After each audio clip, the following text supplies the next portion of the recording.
How do you achieve your greatness? There's no margin for error.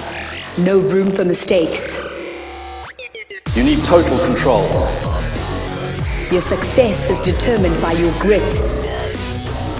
It takes thousands of hours perfecting your moves. And only the strong survive. You think you've paid your dues? You think you're ready to enter the arena? Think again. This is the Telkom Digital Gaming League, This is where legends fight till the last second. where the action explodes straight through your system.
Radiant team pick.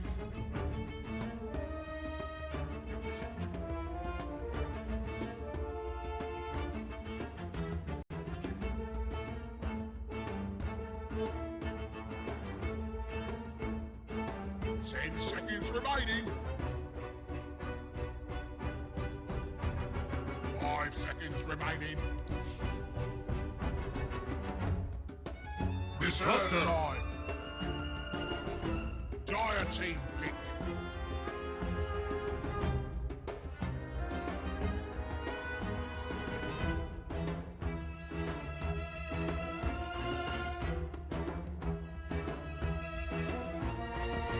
Ten seconds remaining. 5 seconds remaining. Reserve time.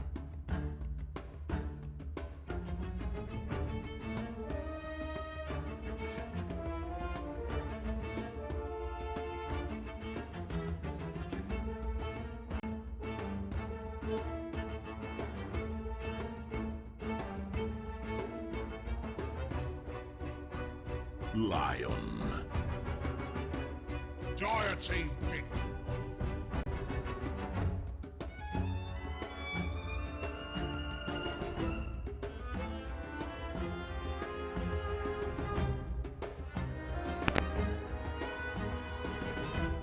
Ten seconds remaining. Behind the madness. Mark warning. Dire team back.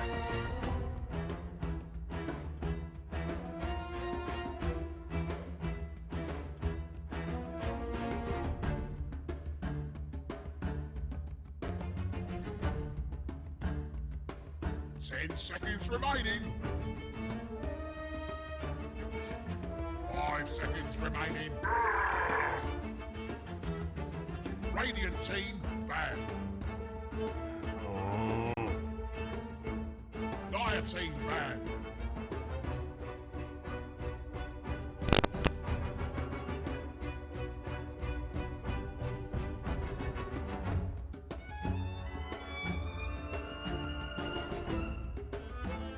Ten seconds remaining.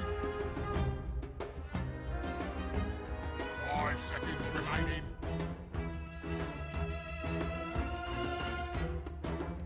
Reserve time.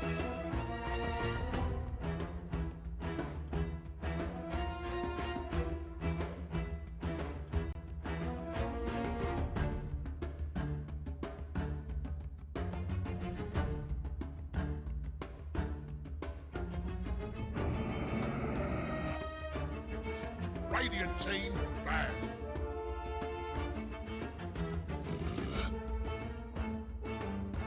Dire team pick. Life stealer. Radiant team pick.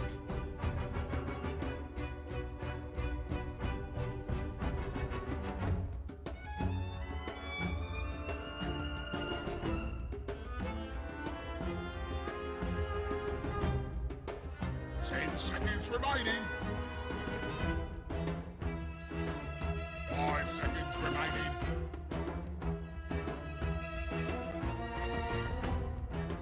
Reserve time.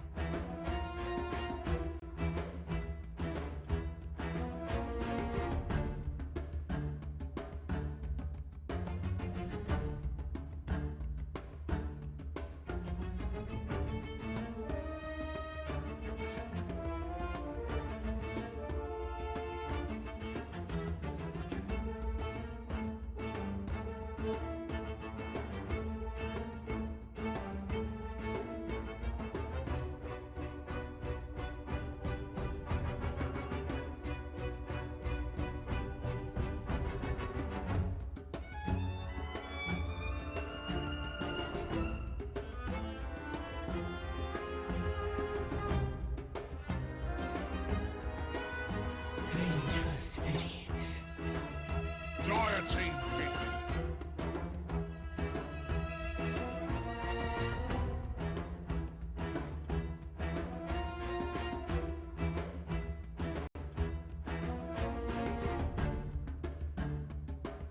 Ten seconds remaining.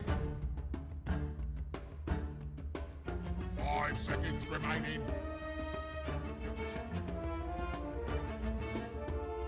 Reserve time.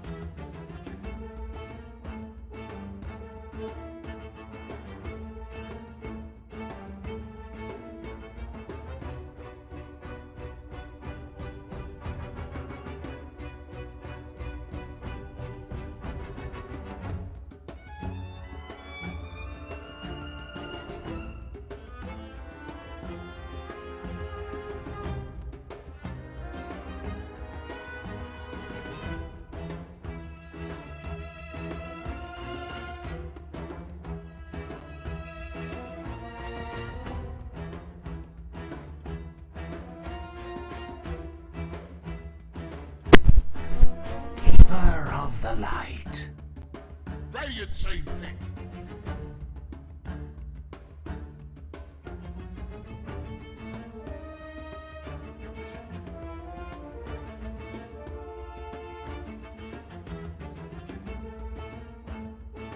Ten seconds remaining. Ursa Warrior. Dire team ban.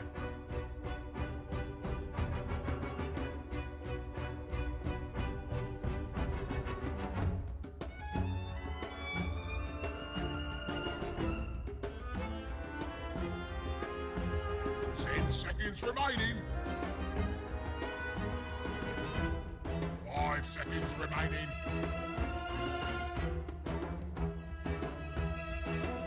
Reserve time.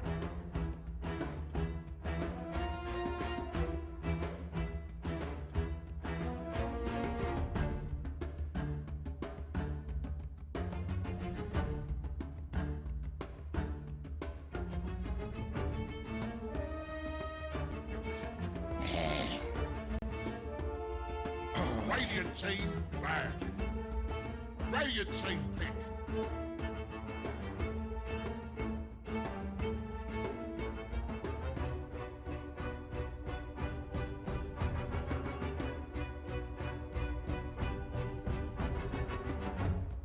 Ten seconds remaining. 5 seconds remaining.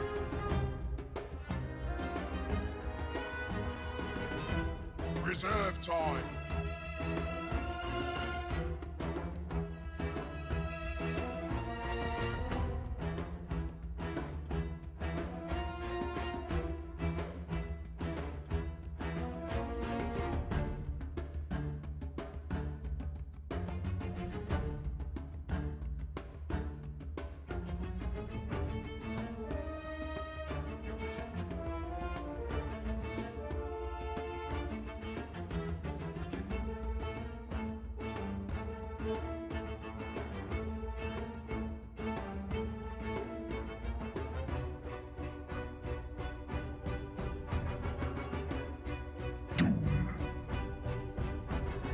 Dire team pick.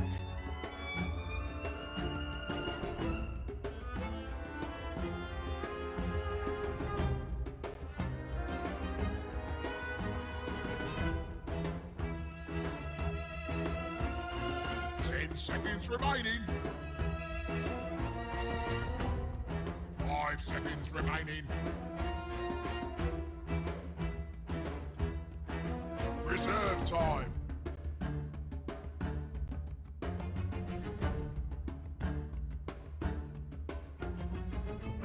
Tinker!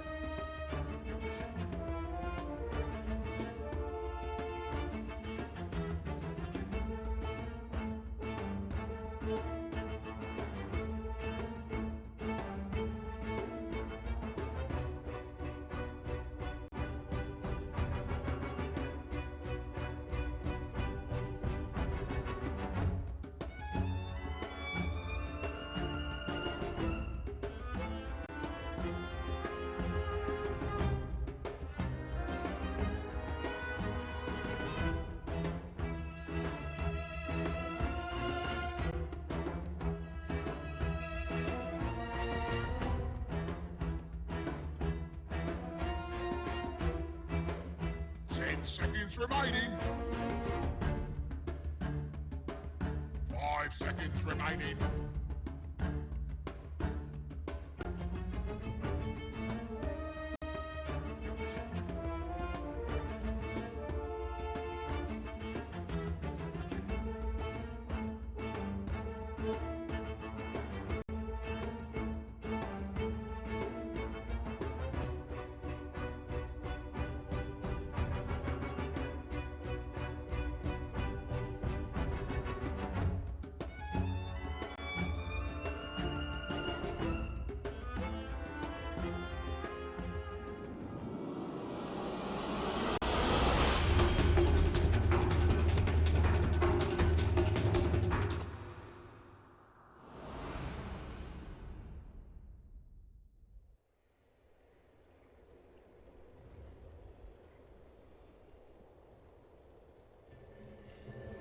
Prepare for battle!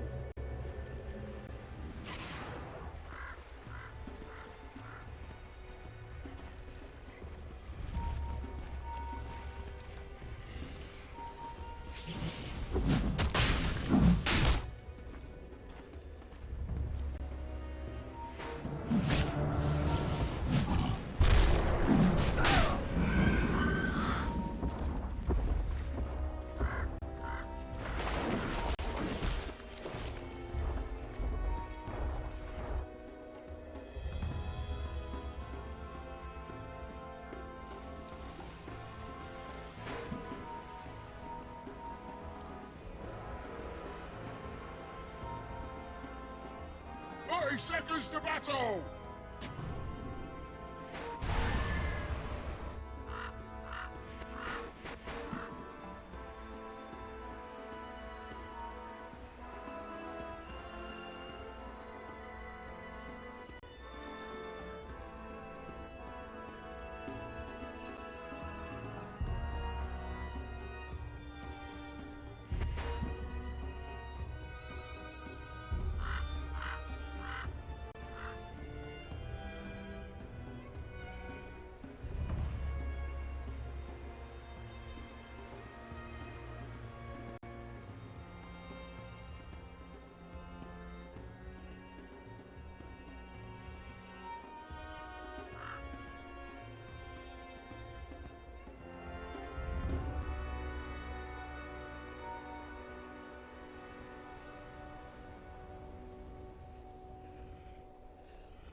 Underway. I do hope that everybody can hear me. And yeah, that seems to be all good.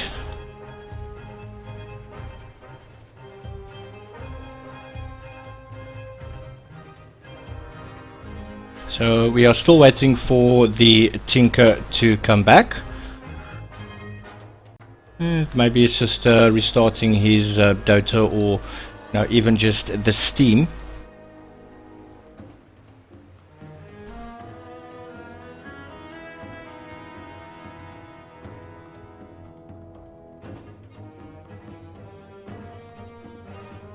Nice little mythical set on the Tinker, who is played by Omen.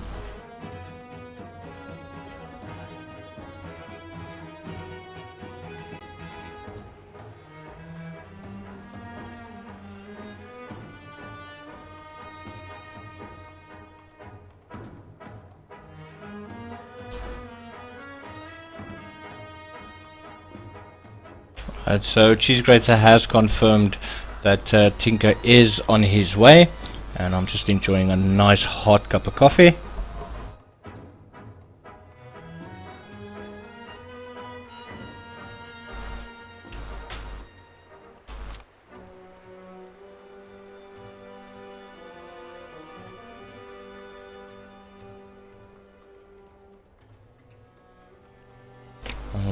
Right, and Omen is back, and we are going to get the game underway. We do have the Magnus in the offlane position, and on the top lane we have 2.0 on the Lifestealer, Harton on the Keeper of the Light, and yeah, it seems that they are definitely abandoning the idea of going for an early Roshan.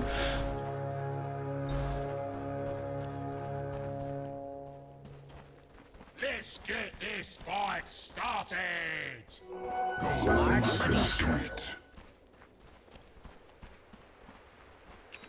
And the game is underway.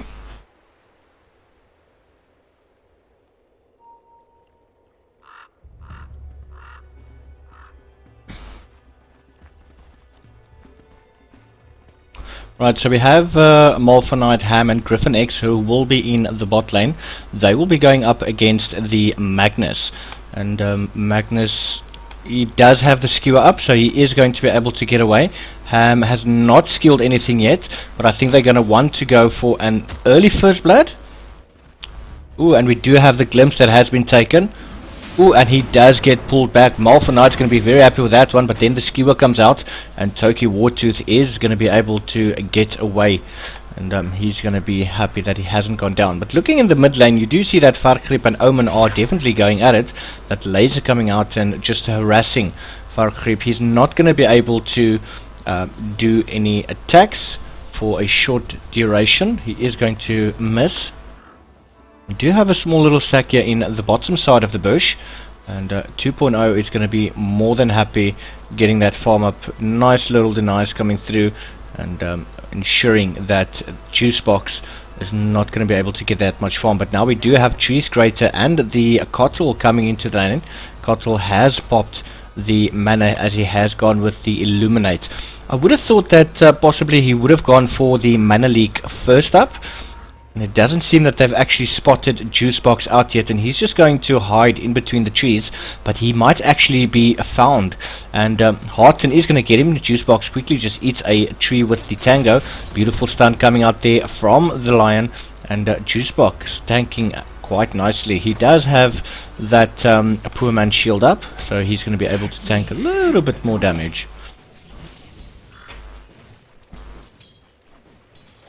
In the mid lane, Farkrip and Omen are still going at it. The laser as well as the heat-seeking missiles are still up.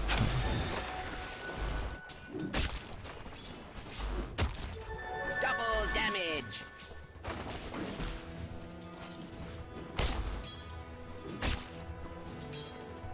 Fixered.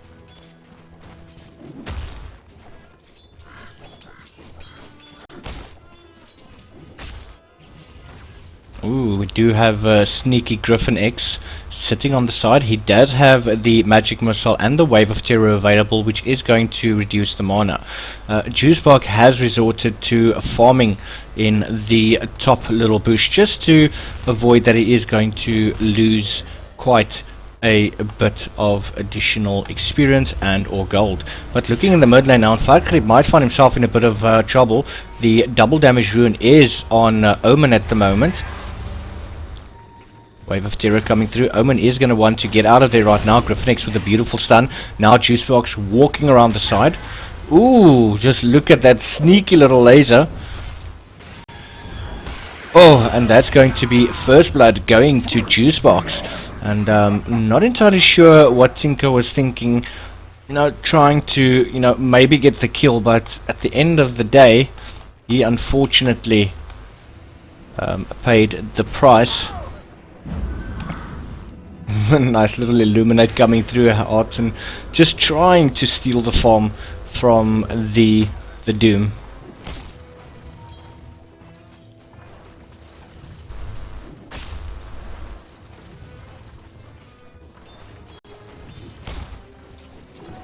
Fountain, which my matriarch will prize. Right, everything seems to have calmed down. It doesn't seem that either of the teams are ready yet to actually start making big plays. It's only 4 minutes in the game, and the score currently is 2-0, and that is in the favor of Ventus Black. We do have a nice little ward. And that's just going to scout out anyone coming towards the bot lane.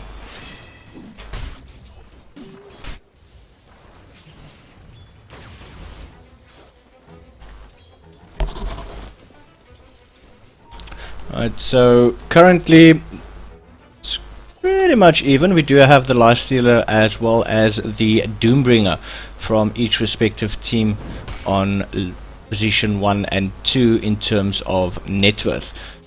At the bot lane, Malfa Knight seems to be alone. Lion wants to possibly go for stun. Toki Wartooth, he does have the Empower, so that's just going to help him a little bit. Skewer has been taken, as well as 2 levels in the Shockwave, so that's just to try and get the last hits. But there was a kill in the mid lane, and that was the Arc Warden as well as the Tinker that has actually gone down. In the bot lane, Toki Wartooth might find himself in a bit of trouble. He does not have that much mana, but a very short skewer stun coming out there from the Griffin X, and Malfa Pudding just, or should I say Malfa Knight rather, getting a nice little kill. And I'm sure he's going to be very, very happy with that one. In the mid lane, Cheese Grater and Omen. And in the top lane, Juicebox and Harton are seriously going at it. Harton trying his utmost best to try and get away, but I think he should have waited with... Juicebox gets the kill. I definitely think he should have waited with the Chakra Magic. That 1 second that he actually stood still costed him his life.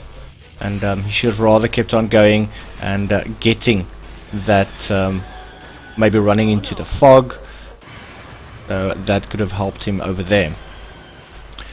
Cheese Grater is still in the mid lane. Farkrip might find himself overextending a little bit, but he has decided to move back, and very, very good decision on his part. On the top lane, 2.0 is continuing to farm. He's currently sitting on 3k net worth and doing very, very well. Staying in the lane, getting his experience, getting that farm very, very nicely with the last hits as well as the denies. So he's going to be very happy with that. I think they actually saw that little ward go down if they were watching the minimap. But in the mid lane, Griffin come with a beautiful stun. Kinetic Field coming out there from the Disruptor. And ooh, beautiful stun coming out there from Cheese Grater as well as the Hex. And doesn't seem that anyone has gone down. Farkrib, what are you doing? Get back. Oh, so look at the damage that Farkrip is actually doing, and that is just with the Spark Wraith. That's quite a bit of damage there. And I think, yeah, it's about 220. It's only on level 3 at the moment. But looking at the top lane now, 2.0 is going after Juicebox. He definitely wants to go, and Juicebox is seeming to take actually quite a bit of damage. Ooh, nice Illuminate coming out there from Harton, and Juicebox is trying to get away, which he might manage to do successfully. Yes, he does, and 2.0 is not going to go anywhere near that tower. Nice decision from him over there.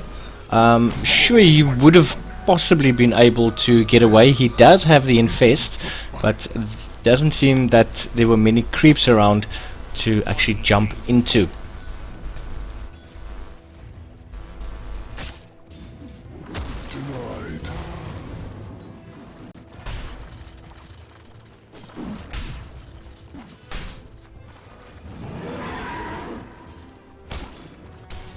So currently, just looking at the item progression, Doom currently has the phase boots, whereas Griffin X has the brown boots, as well as a very, very important TP scroll.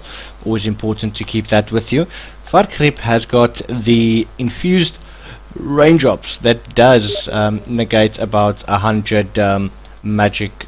I think that's about 120 magic damage block. On the Lion, he might even... Oh, is he going to go for Farkrip? No, he's decided to turn around and run. Farkrip is actually quite strong, and especially with that shrine, he is going to regenerate. And I don't think Lion feels very comfortable to actually try and go for the kill.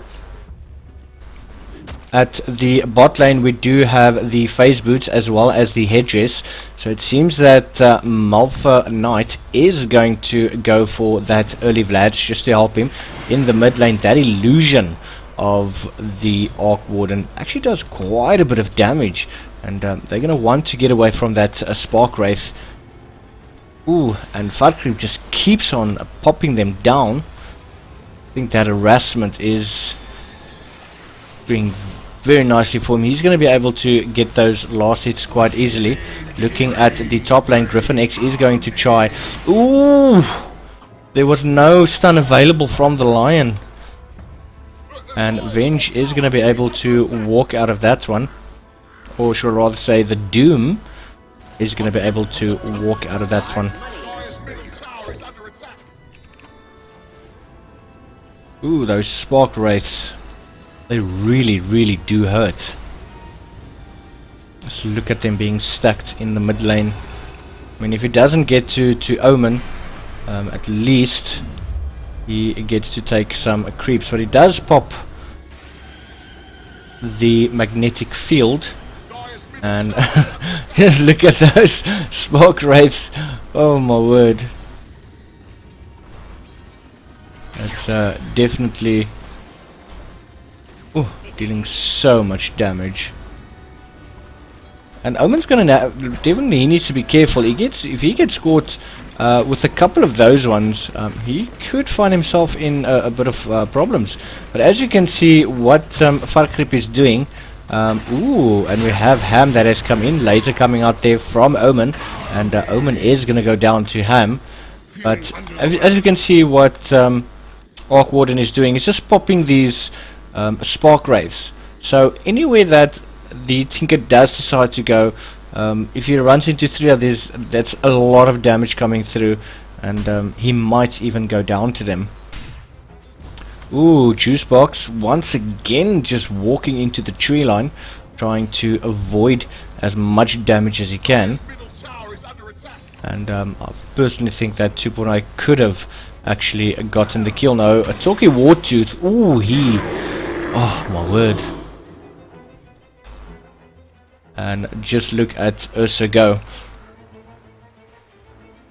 He's going to play, yep, he's got the Vladimir's offering up, so he should be able to go and Roche very shortly. There is a ward up at the top shrine for the Dire side, and Griffin X is going to be happy with that one. So if Malfa Knight does decide to go for the Roche, he should be able to do that without being harassed. But I would assume that Horton at least would try and put an observer or even a sentry ward down just to try and scout for that one. It's a very popular ward, especially if you're playing an Ursa, so it is something to be mindful for. On Farkrip, he has got the Ring of Aquila up. He is building towards that Hand of Midas. Now remember, his Arc Warden does make a Tempest double, so he is going to be able to use that Hand of Midas twice. So he's going to be able to level up much faster, and just look at the amount of damage that illusion is doing with that Spark Wraith. So yeah, Omen is not doing too badly. Ooh, we do have a smoke up, and Griffin is going to find himself in a world of trouble. Just look at that damage coming through, and that's going to be the end of Griffin X. The kill does go to Lifestealer, but now Ham is going to find himself in an even worse situation, as Omen does get the last hit with that missile. Farkrip is trying to fight, but just look at that damage coming through. He does get to take down Cheese Grater, and Talkie Wartooth just popping that shockwave down. But if you're looking at the Keeper of the Light, I think he is actually going to go down. Doom did get the Doom off on him, and a nice little ulti coming through, and that's the end of the Keeper of the Light. So Ventus Black not doing too badly, but if you're looking at the score, 11 for 4, 14 minutes into the game, it's wow, so much damage coming through. And once again the image of the Arc Warden, and he is using them very nicely, just getting them to back away. But we have another smoke up, and It's almost like they know exactly what's happening, but now Juicebox could find himself in a bit of trouble. Beautiful, beautiful open wounds coming out, and Juicebox is gonna go down. Beautiful stun coming out from line, and the Illuminate from Horton getting that last hit. So 11 for 5 currently. A lot of damage coming through from the dire side. And that is your Gevaaalik Gaming.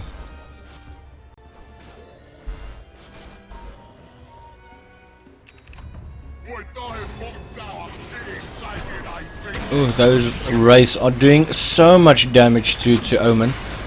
Oh, once again he gets caught. Yeah, ooh, Vargrip does, and Griffin X does get the kill there, and that is also Lion. That is going to go down. That Wraith really doing quite a bit of damage. Seems that they're wanting to go for the tower, but that magnetic field also protects them quite a bit. Kinetic field coming out there from Ham. Wave of Terror from Griffin X with beautiful stun, and he is going to get the kill, and Harton's just going to pop like a little balloon, and he is going to go down. Tower is under attack.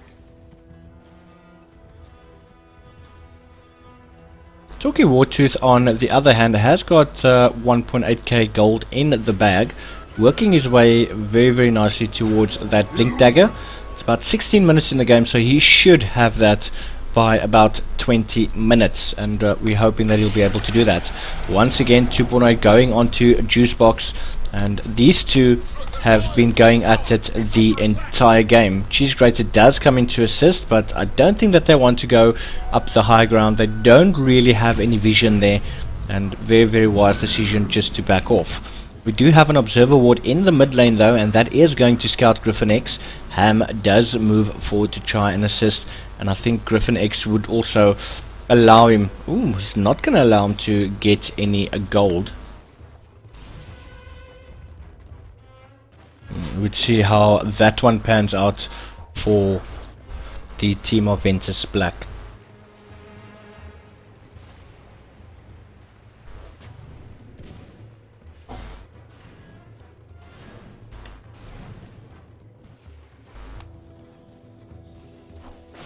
And Lifesteal is still continuing on his own little mission. Nice little ward being popped down there by Griffin. I don't think he has been spotted out, as Lifestealer is still continuing his own little farm. The courier is out there, but now Vengeful Spirit does move forward.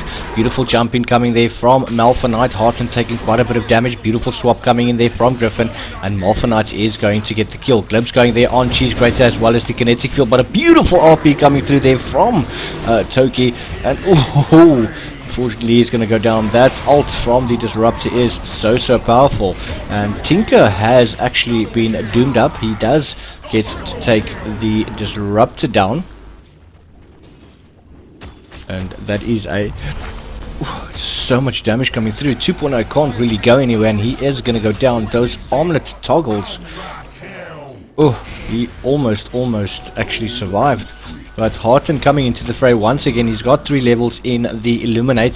Malphonite moving into position. Just a quick Earth Shock, and that is the Blink Dagger as well on the Doom and the Ursa Warrior. And it definitely seems that Ventus Black is starting to take control of this game. 19 for 7, 18 minutes, 30 seconds into the game. Hastruan has been spotted out by Omen. Ooh, do they actually want to go for the Roche?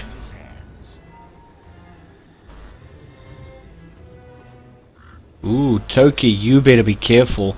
They're going to catch you there. You're going to be in a world of trouble. He does blink in. Vargrip is there. Beautiful little swap coming out from Griffin X. And ooh, Toki Wartooth skewer, and he's still not going to be able to survive. Nowhere he could actually really go. We do have a pause, please. Maybe there is a bit of lag, but even with the lag, it was not really a good decision for Magnus to go into that fight. He didn't really have that much vision available, so going there to begin with without the rest of the team was suicide. I'm not entirely sure why, you know, he didn't maybe try to maybe blink towards this way, you know, just coming up, but he decided to move the other way. And yeah, not very good. And I mean, everyone from the Radiant side was literally waiting for him, and he literally jumped to his own death.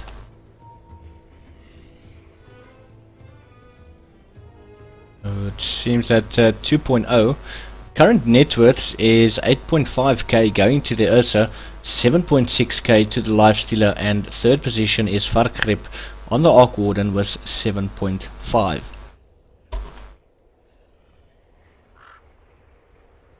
So Ursa not doing too badly. It seems that he definitely got an early blink dagger, so that helped.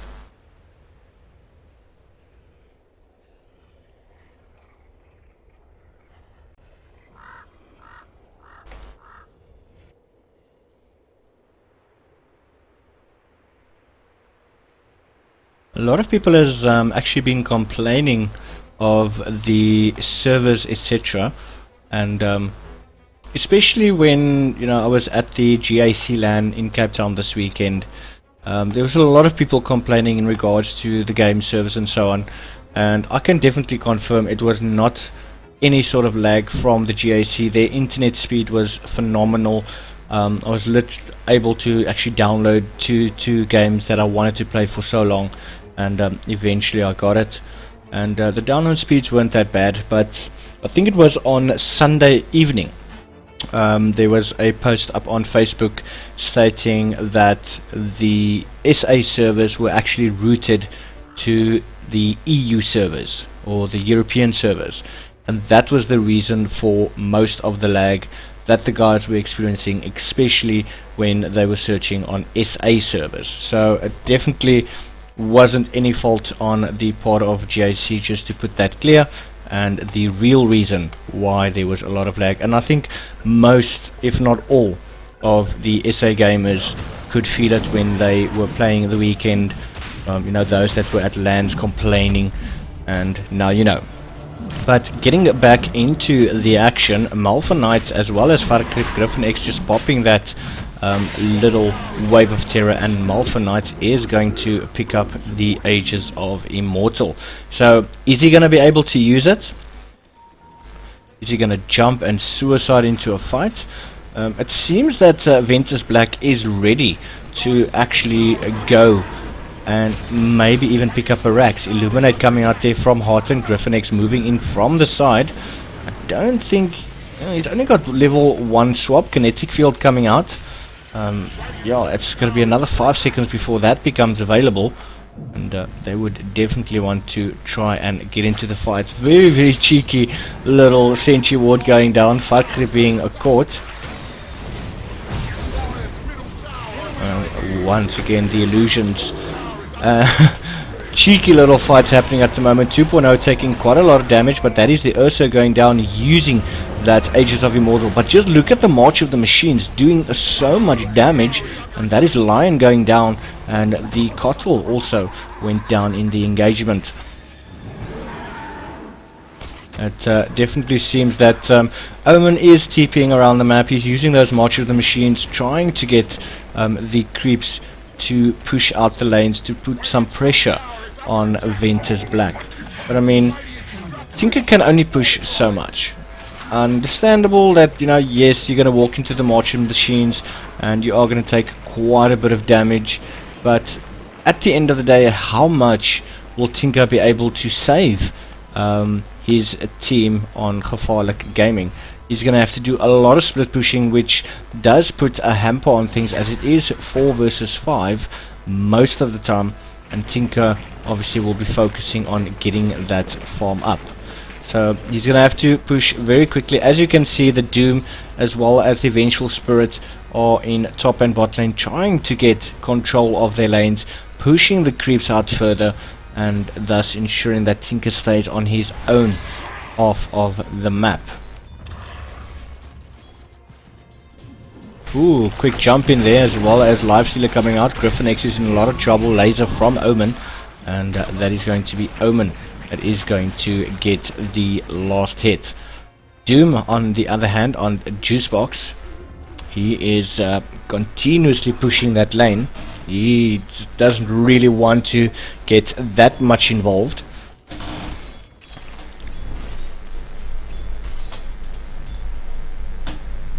Ooh, we have an engagement at the top lane. Juice Box is in a bit of trouble. Laser coming out from Omen, and I think Juice Box is actually going to go down.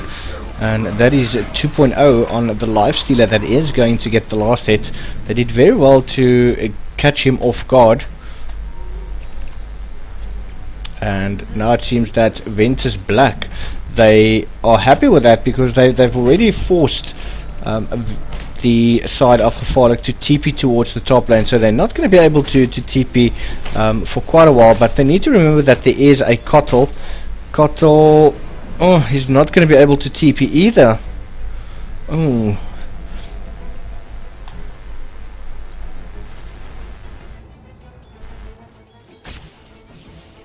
That is Ursa Warrior having quite a bit of fun there. It seems that he's actually trying to build into the Desolator, and that's going to do so much damage to whoever he's going to smack. And he's going to smack extremely hard. Spark Wraith just on the side, trying to spot out if anyone is going to come their way. They're going to take some damage, and I think they will actually be revealed if that happens. Malphonite just trying to run around the sides, trying to see if anyone is coming through, and he's going to jump into the fight if anything does go wrong. But very quickly, ooh, that image from the Arc Warden. They just can't seem to catch the real one though.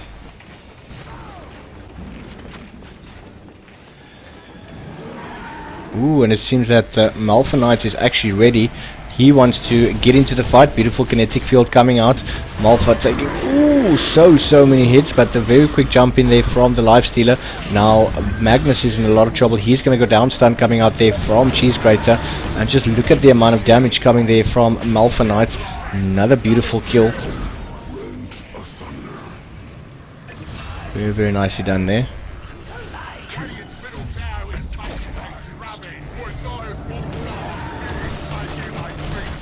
Beautiful. Just look at that tower go down. That is a four-man team wipe. Tinker is still in the mix, and I feel that the side of Ventus Black, they should be able to push this bottom lane. I don't see any reason why they shouldn't be able to do that, and that could potentially hamper things.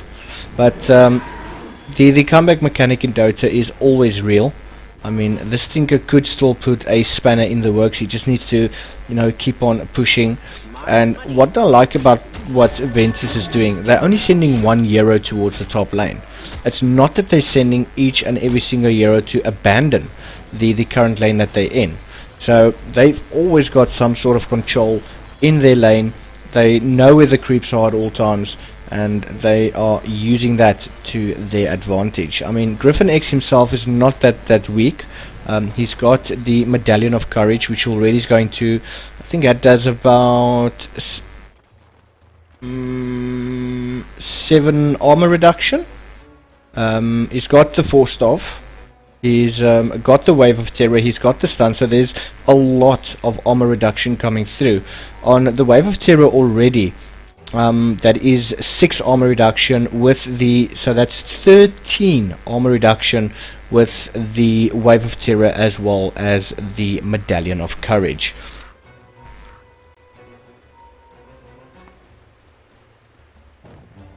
And are we going to see a smoke up? Seems that everyone... Oh, Juicebox says he still wants to farm a little bit more. He does have the Pipe of Insights. Omen says, yeah, he has got the Invisibility Rune. Yeah, he has actually used it. Oh, he's actually seen it.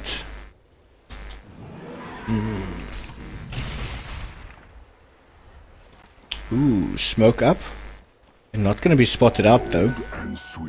Lifestealer actually went to go and check if anything was in Roshan, but now he's going to walk into Juice box. Lifestealer is in Viz currently. going to be... Is he going to go for this one? Is he going to just walk away? Griffin X, ooh, quick blink from Lifestealer. I don't think he wants to have any part of that at the moment. He does have the Echo Saber up, so that is quite a bit of damage coming from his side. I feel that Ventus Black, I'm sure that they are ready to actually go for the tier 2 tower. What is concerning though is that they are taking their time. I mean, the Tinker currently, he is pushing towards the bot lane. He has TP top now. He does pop that March of Machines. He might stay for the fight. He might just laser up, get those rockets going, and you know, do like massive amounts of damage. But if Malphonite gets to him, it might be over for him. They know exactly where he is. Quite a bit of wards happening. Ooh, Toki Wartooth might find himself in a bit of trouble. He gets swapped out there from Griffin X. Lifestealer does pop out. Malphonite gets a beautiful godlike kill. And ooh, quick hex there from Cheese Grazer. He doesn't want any part of that. Ooh, just look at that beautiful RP coming out. The skewer is still available. No, he's not going to be able to get that off. Double kill going to Malphonite. Beautiful ulti coming in there from the Disruptor, and they should now comfortably be able to take down the tower. The Desolator on Malphonite has been completed, and he's doing so much damage. 84 plus 145 damage, and with each Fury swipe he does even more damage. And it's absolutely ridiculous the amount of damage that Malphonite is actually able to do. So they're pushing now up towards the top lane. They want to get that tower down. Omen is there. He's just going to pop that March with the Machine swap coming out from Griffin X. And Tinker is finding himself in a bit of trouble there. Beautiful kinetic field coming out from the Disruptor. But Ursa unfortunately has gone down. He does not have the Aegis of Immortal. Griffin X still, he needs to get... Oh, he is actually going to go down. Juicebox now as well as Ham. Oh, that little Wraith. And what is Juicebox doing? He needs to get back. Blink Dagger is up, and he's decided to go for the Disruptor. And 2.0, he's now giving chase to Juicebox. So I think Juicebox is actually waiting for 2.0 to... Ooh, he's not going to wait for him to blink. Actually blinked towards the... Could I call it the dark side of the bush, as Lifestealer was not able to see where he was actually going to blink to. Very cheeky one. He does blink into the lane.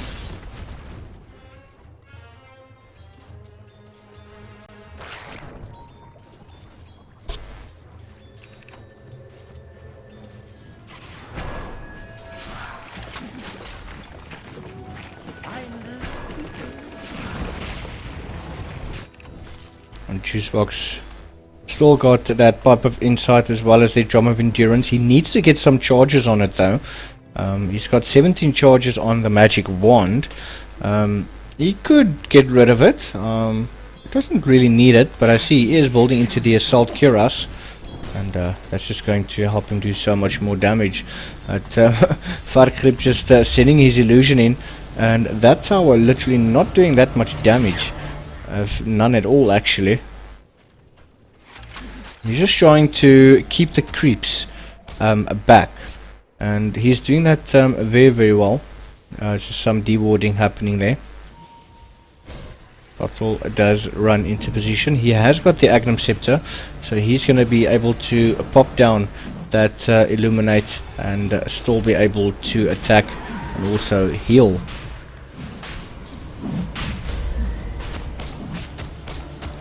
Ooh, they might find themselves in a bit of trouble. That Illuminate coming out. Farkrip is taking quite a bit of damage, but Malphonite does pick up that Aegis of Immortal once again, and he's going to want to get involved in any sort of fight right now. He has got the confidence. He's sitting on 2k gold. He is building into that BKB, and that's going to make it even more difficult for Gevaaalik Gaming to actually try and kill him. He does have the Enrage, which already allows him quite a bit of magic immunity, if I can say that.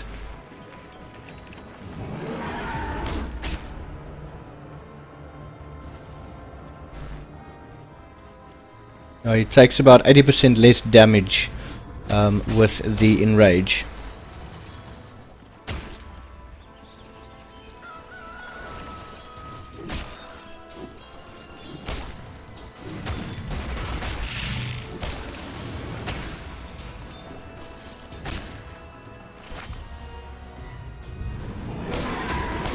Malphonite, he is absolutely loving the amount of farm that he's getting at the moment.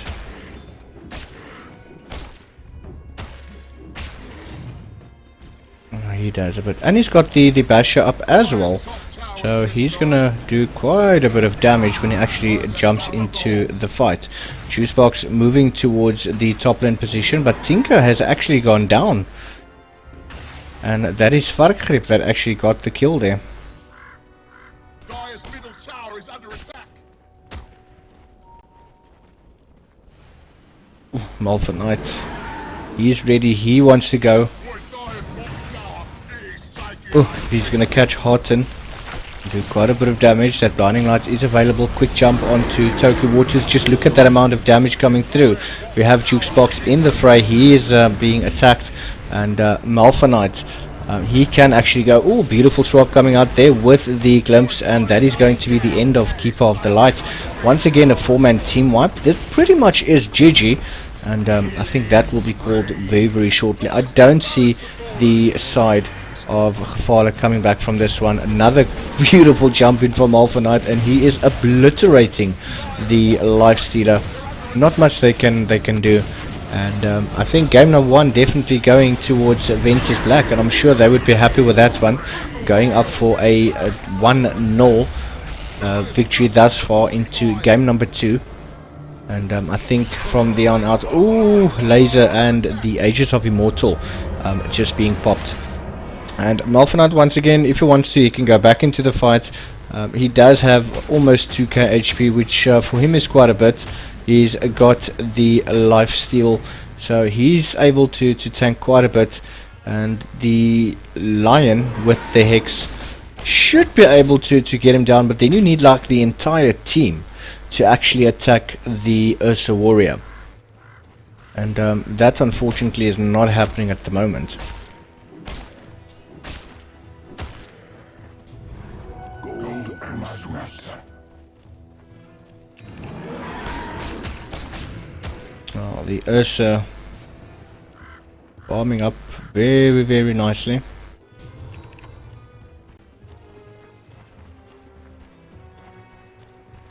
He's sitting with about 3k gold, and yeah, he wants to go for the Abyssal Blade. He's got the BKB up.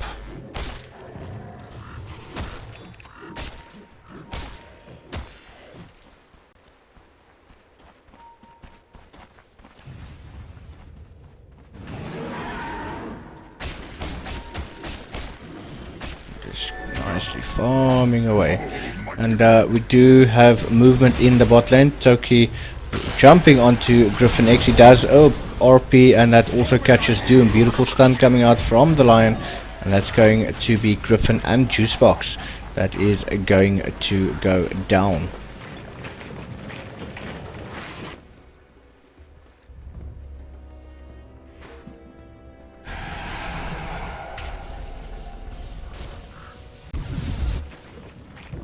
Now, just looking at that poor images. Oh my word. But yeah, this is the one thing in Dota that to a certain extent gets to me. You've got the side of Ventus Black. They're doing very, very well, especially when they stick together and they're able to get Malphonite into the fight. He's able to kill them quickly. He deals a lot of damage. He's able to tank up so much damage as well. Yet you've got everyone split up. Like, you've got the Arc Warden. You've already taken the top lane. You've taken it. It's gone. There's nothing there. Now, why, for the life of me, would Arc Warden still be at the top lane? Yes, he rotates towards the mid lane, but why not rather go for the bot lane? The creeps at the top lane is already quite strong, so it's doing quite a bit of damage, but we do have the swap coming out there. Malphite, just look how 2.0 is melting. 2.0 does try to do the armlet toggle, but yeah, that is Magnus and the lifestealer that is going to go down. I mean, this is the type of thing that they could have done way earlier. The Keeper of the Light goes down. We do have a buyback from Magnus. We might even see a dieback, but those rockets coming out, and this is what they should have done probably like 5 to 10 minutes ago. Killing spree on Malphite, and GG well played being called, and game number 1 does go to Ventus Black. Very interesting game, just a couple of things that they need to work on, but other than that, it's a very, very nice game. But when you get into pushing mode, you know, especially if you are winning, and especially the way that Ventus Black was winning, there's no reason to back for 10-15 minutes to go farm up and just, you know, delay the inevitable. So a couple of things they can work out with, but I do feel Ventus Black is a very, very strong team, and we will be back shortly with game number 2. This is the OM Majors Rebellion Cup, and in the finals the winning team walks away with 6.5k, and we will tell you more about that when we get back. So see you shortly. I'm out.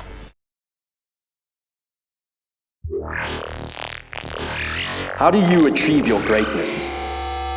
There's no margin for error. No room for mistakes. You need total control. Your success is determined by your grit. It takes thousands of hours perfecting your moves. And only the strong survive. You think you've paid your dues? You think you're ready to enter the arena? Think again. This is the Telkom Digital Gaming League, This is where legends fight till the last second. where the action explodes straight through your system.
Well,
And we are back.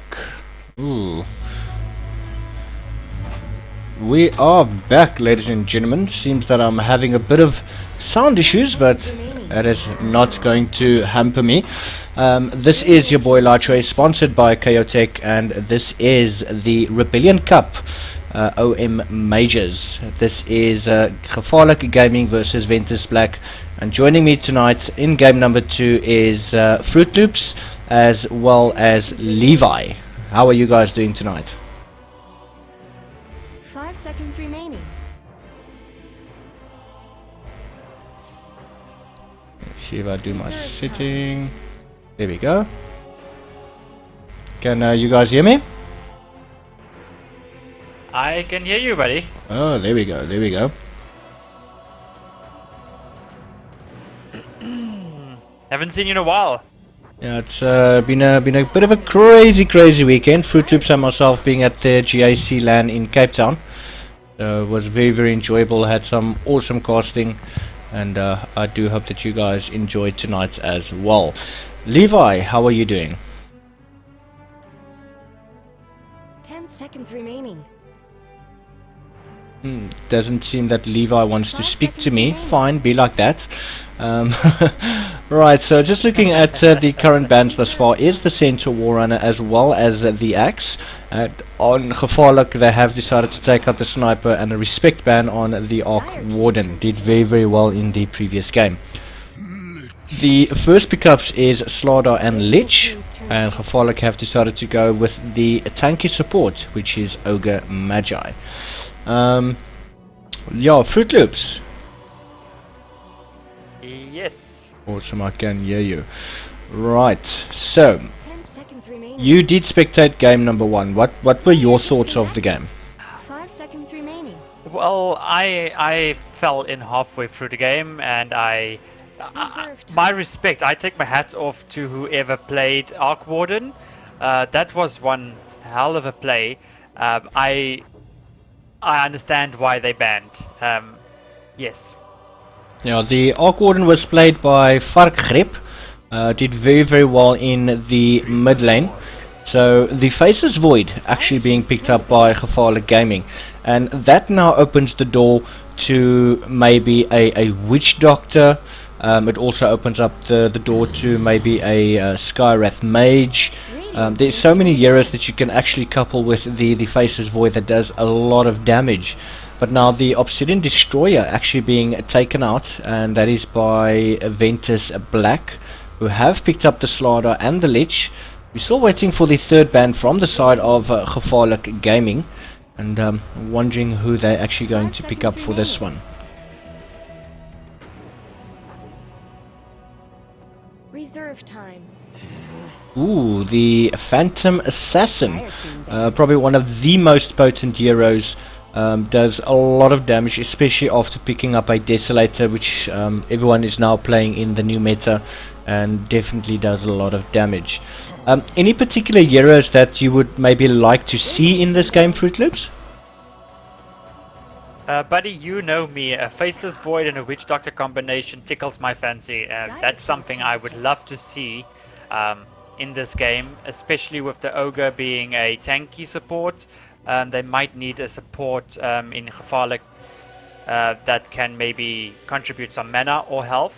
It's always good to see something like that. Yeah, definitely the Witch Doctor does bring the health into the game. He does have the healing aura, which he can toggle, of course, which does use mana as he uses the ability. Now the Invoker are currently being banned out, as well as the Meepo. Meepo, one of those deadly heroes, especially with the poof ability, does so much damage. It's very hard to escape, and he also has entrapment, which is with the nets, so it's not going to be very easy to get away from the Meepo. So good ban in that regard. But the Shadow Shaman is now being picked up, so it seems that the side of Ventus Black want to go for more of a pushing strat. I agree with you on that one. From what I could see in the previous game, the supports did a very good job of warding. Like, they had wards up everywhere. So I know this team actually supports 5 very seconds well. remaining. Let's just see if they can change their strategy a little bit, but still keep those support in their Reserve supporting time. role where they can ward, give that vision, and then of course they can push along with that. Yeah, most definitely. The snake wards from the Shadow Shaman is going to cause some hassles for Gevaalijk, but hopefully they get to pick up the Witch Doctor, which will go very, very well with the Faceless Void. It's probably one of those old combos, more or less like the Crystal Maiden Juggernaut combination. It works very well together and is very, very deadly. Oh yes, of course, and you know me, I'm all about the old school plays. Ooh, the Juggernaut. Speaking of, Ooh, Juggernaut is definitely going to throw a hamper into the idea that Ventus Black wanted to go for. Juggernaut is just one of those heroes. If he does spin, Shadow Shaman is not going to be able to shackle him. He's not going to be able to use the 5 Hex. seconds remaining. He's not going to be able to use the Ether Shock. So, to a certain extent, I feel that the Juggernaut is there purely to try and counter the Shadow Shaman. I'm with you on that one. Also, something else that I've seen that a couple of people have been doing, and I don't know how you feel about this. I've actually seen the ancient apparatus be. Oh, goodness! Sorry, guys. I've just been at the dentist today, and I'm still fast asleep this side. When the AA is being used with Faceless, the two altis together. Have you ever played that? Yes, it's a very, very good combination. The only problem is that with the AA, for example, being on the other side of the map, he himself and Faceless Void literally need to be in sync in order to time the Chronosphere as well as the ult from the AA perfectly. So close range, yes. Close range, yes, it can work, but not if Ancient Apparition is on the other side of the map. It's very, very difficult, and the ulti does take some time to travel. But the Terrorblade and the Tinker being picked up from either teams. The Terrorblade, it's just one of those heroes. 9 out of 10 games that I see with Terrorblade side actually ends up winning. So just because they've picked up the Terrorblade, I'm going to go with Ventus Black once again. And yeah, I think they're going to take game number 2. You know what? I would really like to see that Witch Doctor now, because I'm seeing a lot of potential for Gevaalijk Gaming if they do 10 pick seconds that. remaining. So I'm very excited. If they think the same way as me, I hope it's a Witch Doctor. Most definitely. And currently the Lion as well as the Silencer has actually been banned out, but Gevaalijk Gaming have decided to go with the Faceless Void and Skywrath Mage combination. Very, very deadly. Skywrath Mage does have the Mystic Flare. He's also got the Ancient Seal, which does silence. He's got the Arcane Bolt as well as the Concussive Shot. So from the Skywrath's perspective, he's going to be doing a lot of damage. And once that Chronosphere comes up, I would assume that Skywrath and the Faceless Void would be holding hands, staying together, and especially if that Chronosphere is up and ready. Of course. I actually kind of forgot about the Skywrath Faceless combination there. It's a very, very nice one. It works very well. However, personally, I do prefer the Faceless Void Witch Doctor combination much better than that of the Skywrath. Oh yes, definitely. Naga Siren joins the game. Naga is just one of those heroes. He's able to split push very, very well. He's got the illusions. I would assume that Naga Siren will be picking up a Manta style as well as the Terrorblade. So it's definitely going to be a game of images. And the sleep ability from Naga Siren is still up there. So he should be able to initiate very, very comfortably. And also use the sleep to try and get away. So I think the sleep will basically be used when Faceless Void does pop the Chronosphere. But he would have to have very, very quick fingers and ensure that he does not get caught into that sphere. It's going to do a lot of damage to Naga, and he will need to be very, very careful with that one. 5 seconds remaining. Oh yes, I'm with you on that. What is your prediction? Who are you going for? Who do you think will win this game? I'm actually going to go with the side of Ventus Black, just purely for the fact that they have taken the Terrorblade. They've got the Shadow Shaman, so with those two heroes, already a lot of split push potential. Then you've also got the Nagasaran, more images joining the game. So it's going to be very difficult for Gevaalijk to actually, get into the fight unless they initiate with that Chronosphere. I'm with you on this one, buddy, and trust me, I know. Do not guess against you when it comes to predictions like this. You know what happened this weekend. Yeah, so for all of the predictions that I had the weekend was on target. So I'm starting to get there, and I'm just going to introduce the side on Radiant, and that I believe and I am starting to hear. Sorry. I could just barely hear him. Hello? Yo, Levi, how are you, dude? I'm good, thanks yourself. Awesome. Alright, so for the viewers out there, can you please tell us who you are exactly? Me? Yes. Oh, well, I play offlane Mythic Gaming. Yeah. So I am. Alright, so we do have one of the Mythic boys joining us tonight, and hopefully we'll be able to have a little bit of a chat during the game when things are a bit quiet. So just to introduce the teams very quickly, on the Faceless Void, that will be played by Toki Wartooth. On the why is my keys not working? There we go. Juggernaut is going to be played by 2.0. On the Ogre Magi, Cheese Grater 12. On the Skywrath, Harton. And on the Tinker, that will be played by Omen. On Team Gevaalijk, is it Gevaalijk that... No, it's Ventus Black, Ventus sorry. Black, yeah. We've got Juicebok as Slardar. We've got Varkgrip as Naga.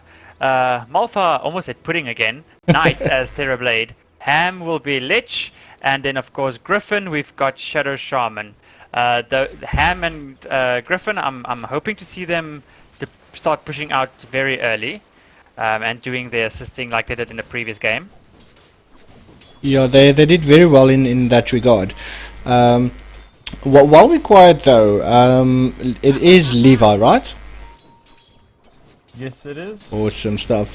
In terms of the Rebellion Cup, is it the first time that the cup is being played, or have there been similar tournaments as to the event?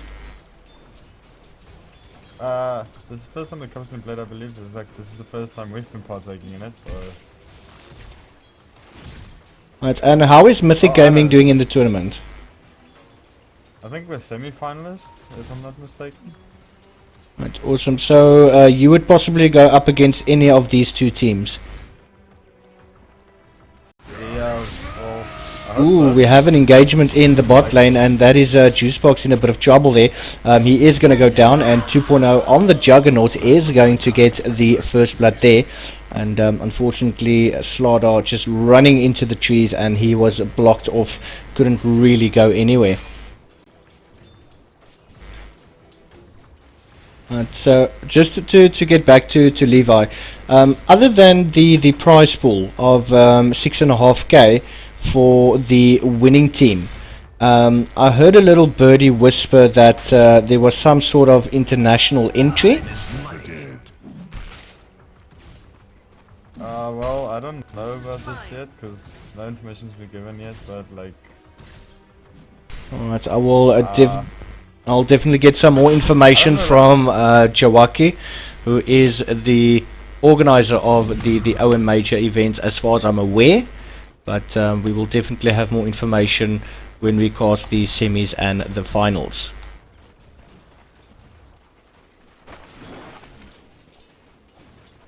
Is it just me, or do you guys think that Ventus draft is way too greedy? Can you just say that again? Is it just me, or do you think Ventus' draft is so greedy? To a certain extent, yes, but I feel that they do have the confidence to try and pull off the specific strat that they're trying to do, especially with taking game number 1, and they did it actually quite convincingly. Oh, I guess. I just think that you have two very competent heroes. That's gonna be like, early game's gonna be hard. I think the most important role, especially for the Naga Siren, is to get the Song of the Siren up, the level 6 ultimate. That would be the main goal for the Naga Siren at the moment. As far as Malphonite, I believe the only goal that he has in this particular game would be to get to the Sunder and then obviously start pushing, maybe once he gets the Manta style. So that's obviously when Terrorblade becomes even more potent than what he already is, and that coupled with the Shadow Shaman with those Snake Wards, it's going to be very, very difficult to actually stop them.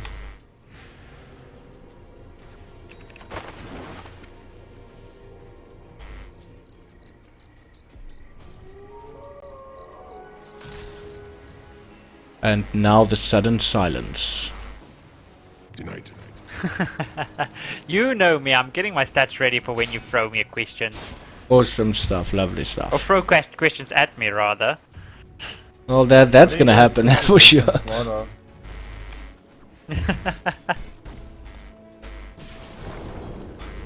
Right, so we do have an engagement once again at the bot lane, and that is Cheese Grater taking quite a bit of damage, but it seems that Juicebox is going to try and stay with the creeps, just get that additional farm. Ignite coming out from Cheese Grater as well as 2.0 moving forward. He does have the spin available, but he does get slowed up by the Lich, and he's just going to back away and just get that farm up a little bit more. And on the top lane, Toki is going head to head with Malphonite. Malphonite turning around using that reflection. Harton as well as Cheese Grater moving into position. Griffin X is in a bit of trouble. We do have a beautiful Arcane Bolt going on to Malphonite, but now Griffin is finding himself in a bit of trouble. That is the concussive shot as well as the Arcane Bolt. He does have another one available, and that's going to go on to the Shadow Shaman. Beautiful jump in from Toki, and he is going to get the kill, but that goes to Harton and shared to Griffin X, and that is the end of the Shadow Shaman. And he is respawning right about now. Levi, in terms of the current draft and where the particular heroes are situated, what is it that you would have done differently to possibly have maybe a higher CS rate, or potentially get your experience up even quicker? What would you have done differently? For which team though? Say that again, I can't hear you. For which team though, like? I would say for let's go with Radiant. What would you have changed in Radiant? Dual off lanes, Ogre Void, and then run at the Terrorblade all time. That's what you can do. Because your Lich is sitting off lane with the Slaughter. Because if Slaughter's left alone, he's gonna have the shittest lane of life. Because Slaughter's off lane is well, at least not a good thing anymore. And Jug Sky is gonna zone pretty well, I think. Ooh. Look what's happening top, guys. Oh. Yeah, it's Void is taking quite a bit of damage. One thing I wanted to mention though, and I have mentioned that in previous streams that I've had, especially with the way that Void is being played more as a initiating type hero. I mean, in the good old days, you popped a Mask of Madness and you got a Battle Fury, and you got a lot of damage items as well as attack speed. But I mean, the way that he's being played recently is completely different. I mean, he's there literally just to lock them down, and there's no real damage coming from his side.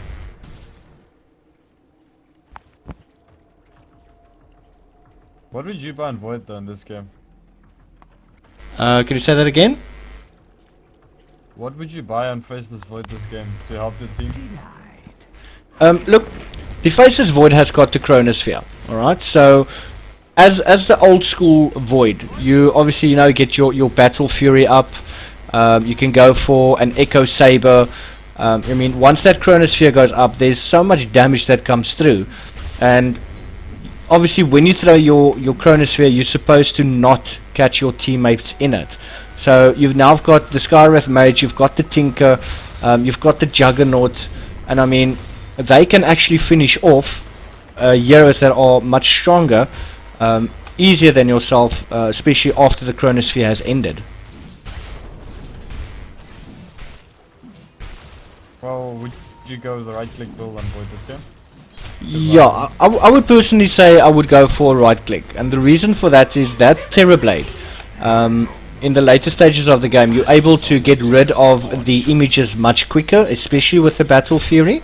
So it's just going to help you see who the actual hero is, especially with that Chronosphere.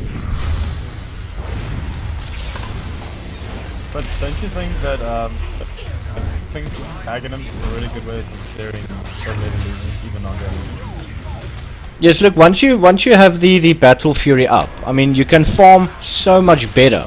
Especially, for example, if you take Juggernaut, once that Battle Fury is up, he's able to farm the Manta, get the Boots of Travel, he can even go for an Axe if he wants to, but the Battle Fury, I would personally say, is, the most important item. It helps you so much, and you've got the regeneration as well.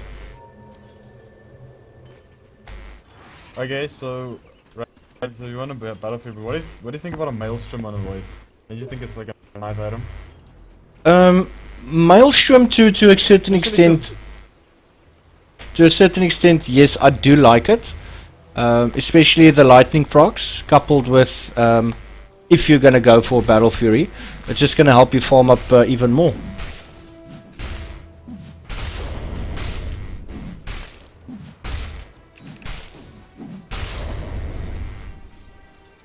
So, but forming both Battle Fury and like Maelstrom, it's pretty greedy though. Like, you either want to go either or item. You know what I mean? I know what you mean, but what I'm stating, the fact is that for Void, getting that Battle Fury up, you can easily clear the lanes. You can get a lot more farm, and you don't have to stay in the lane that long. I mean, you can run around, you can hide, watch where the enemy team is. If you have an opportunity to get a Chronosphere off, by all means, just lock them down. You can still escape, and then you can obviously just farm your items much quicker. And I mean, yes, you have the option of going for a Hand of Midas, but I mean, it's only useful once every minute or 2 minutes.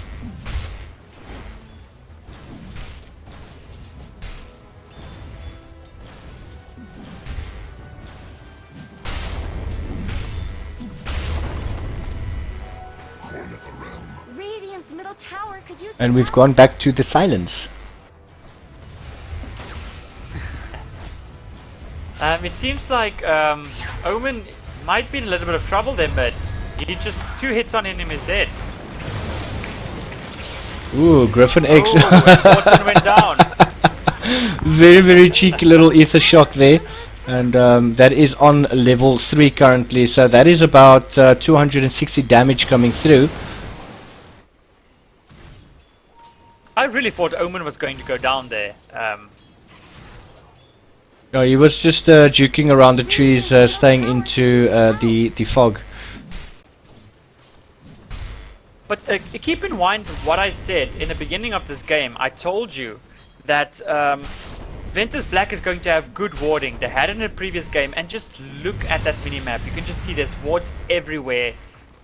Mid assisting that lane to be pushed out. Well, at the moment it's not really pushed out, but the supports on that team is just doing a very good job of giving the team the vision they need. So, and as you can see, it's now 3-3. It's back to square one, where they are fully 50-50 on this in this game. And if you look at the hero levels, if you look at the gold and everything, it is quite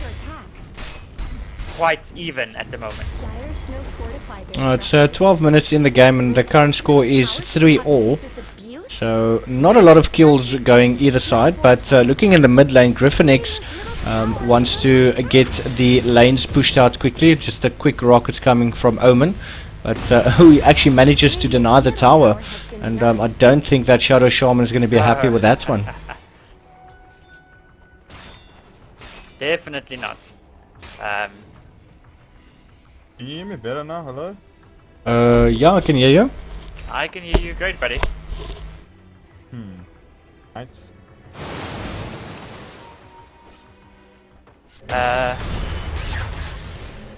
Oh, and it's juice box going down bottom lane. Ooh. Oh, A very cheeky quick that blink. was a cheeky little blink out of there. I'm amazed that Slaughter has a 13-minute blink dagger, to be honest. No, he's doing very, very well to do that.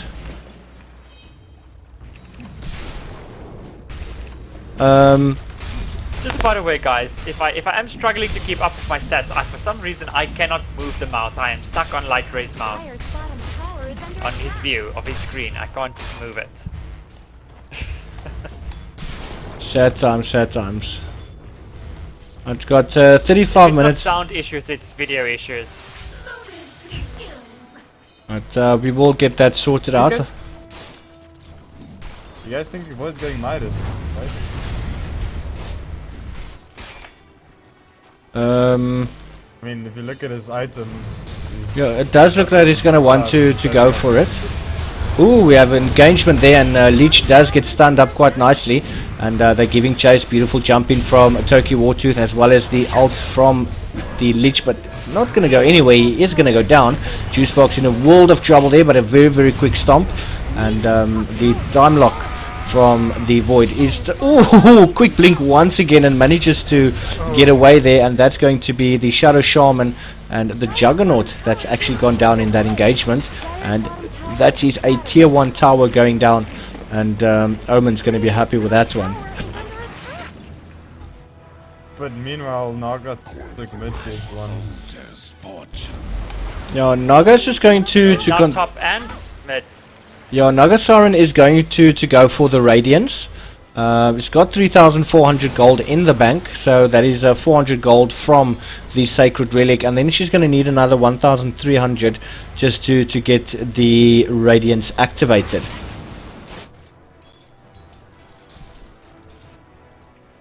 Naga's very close to Radiance as well.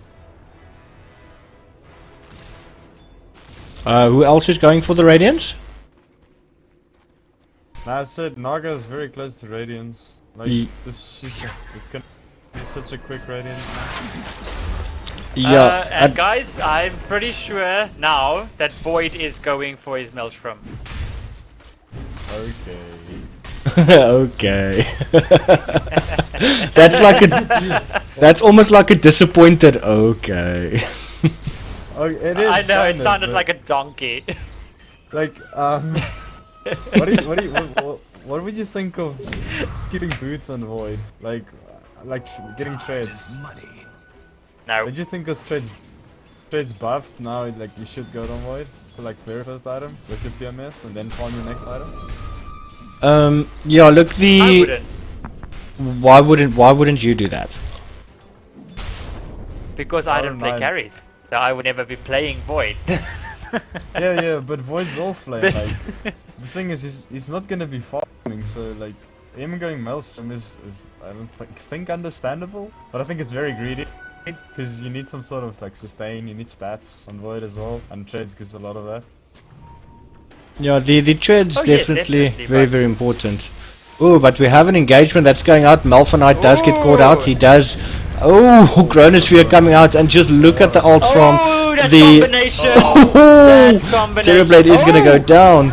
Oh, so much damage, and just a quick jump and TP that from is not a Tokyo good Wartooth. one. Oh! He gets away. That was perfect. And that is what I meant in the beginning when I said that Skywrath and the Void, they're a good combination, but just imagine you had a Witch Doctor in there now. And say it was maybe 20 minutes later than now, you got a Witch Doctor with an Agnum Scepter, you catch 2 or 3 heroes in that Chronosphere, and the amount of damage coming through it's just insane. that's why it's one of my favorite combinations to play as a witch doctor. Ooh. He might not get out of that 2.0. Might now be 0.0. No, he's not. Oh, just look at Naga Siren pop from Omen. That laser coming through, chasing down the leech, and it's just taking away by almost half the HP. But in all that said, with the combination that Ventus, I think it's Ventus Black, if I'm not mistaken. No, yes. Gevaaalik. I mean, the combination they've gone for with the Void and the Skywrath Mage, still very good. We can't take anything away from that. They're playing it very, very well. I think Gevaaalik has just hit a power spike and they need to push all the towers now. Oh yes, definitely. I mean, Ventus Black is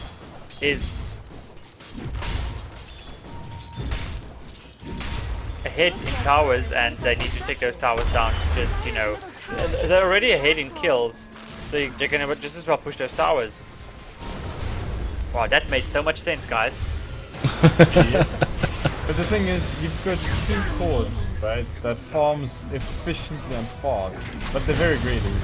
And they're already top of the net worth, so the longer you delay this game, the harder it's gonna become for Gevaaalik. You know, that's What does Jeremy Clarkson also always say? Power! Power's good! Power!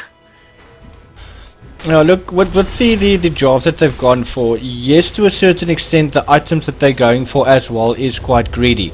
But I mean, if that manages to win you the game, it's still, you know, it's a good shot. If it makes you lose the game, it's not such a good shot.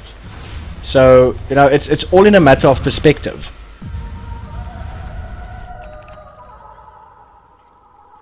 Any follow up on that? Nope.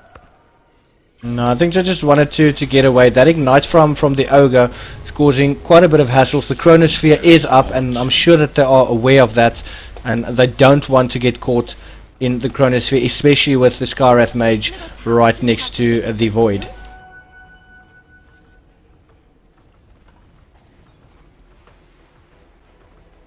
Ooh, is Griffin going to run into the Void? Yes, he is. Very quickly he gets attacked, hexed up by Griffin X, and he's just going to get out of that sticky little situation over there. And Omen is just back to split pushing. I just want to have a quick look. I see that the Radiance on Naga Siren has been completed, and it's going to make things very, very difficult now for the side of Gevaaalik. Oh!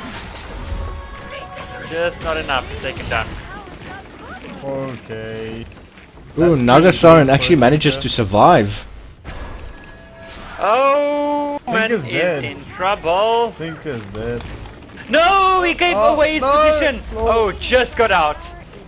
That is the safest place for him right now. Just there. Okay, all in base. Wow. Now, if you noticed, when Tinker failed to kill the Naga Siren turned around and ran towards the Tinker. And the reason for that is the Radiance interferes with the Blink Dagger. So it ensured that the Tinker wasn't able to blink away, but the March of the Machines forced Naga Siren to turn away, and that was the reason he was able to actually blink away again.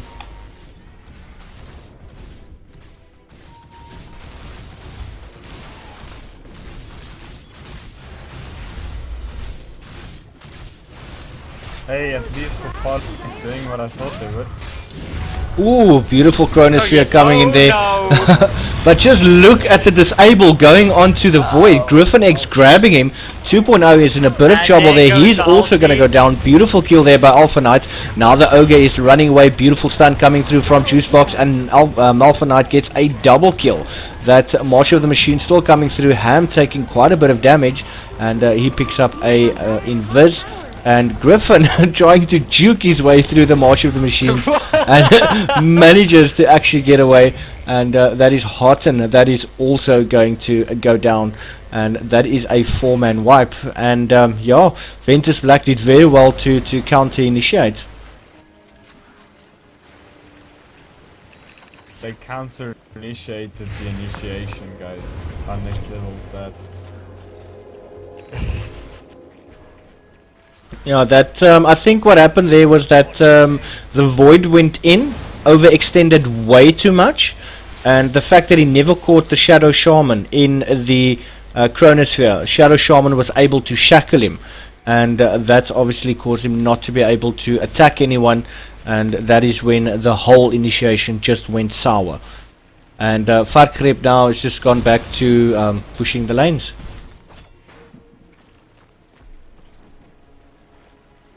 Time is money. Do you guys think this game's over? It does seem that Ventus Black is starting to make a nice little comeback. I mean, just the pressure that they're being put under by the Naga Siren that does, you know, split pushing. He is allowing that Malphite Knight is able to farm up quite nicely. Malphite Knight doesn't really need to be in the lane. He can farm the bushes, push where he wants to. I mean, he's already got the Manta Style as well as the Dragon Lance up. So for the Terrorblade, that's absolutely awesome. What do you think of the Terrorblade's next buy item? What do you think it should be? The next item that he could potentially go for is the Eye of Skadi. Just that amount of slow that it brings for the Terrorblade. And I mean, even the illusions. It's a lot of damage being pumping through, as well as the stats that the item provides as well. Yeah, I think Skadi is the buy. I think BKB. Say again, I can't hear you. I think BKB, dude. It's the buy. It's for the Juggernaut. It seems the Juggernaut wants to go for a butterfly, and the BKB is now being built by the Terrorblade.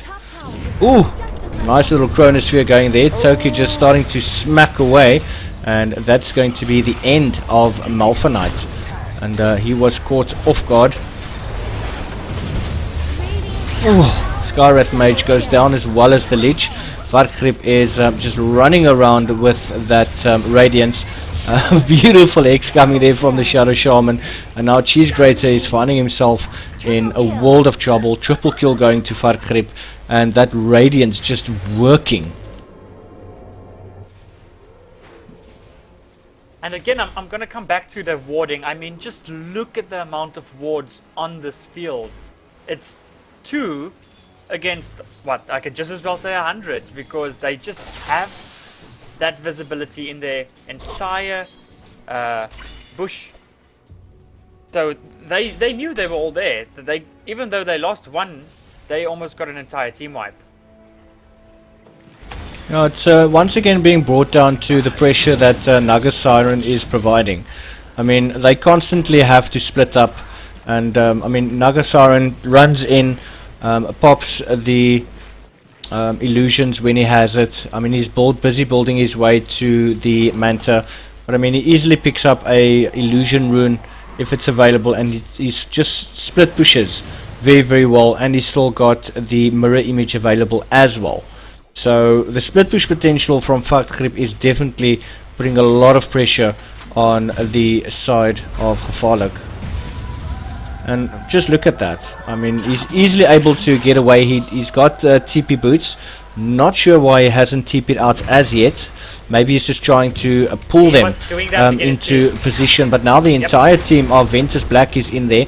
Cheese Grater taking quite a bit of damage. Oh, that is going to be Shadow Shaman that's going to go down. Juicebox needs to get out of that situation. Terrorblade walking in, taking a beautiful double kill. And yeah, once that Terrorblade joins the fight, it's pretty much over.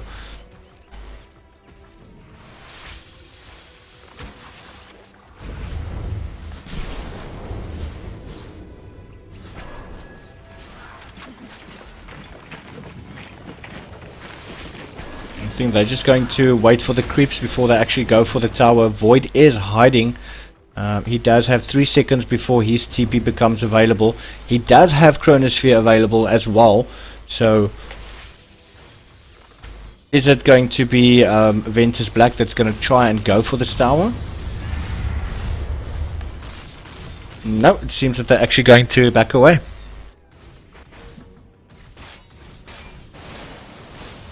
And just look at the Naga Siren, just split pushing the lanes, not a care in the world. When the Song of Siren becomes available, gets into the fights and just keeps Gevaalijk at bay.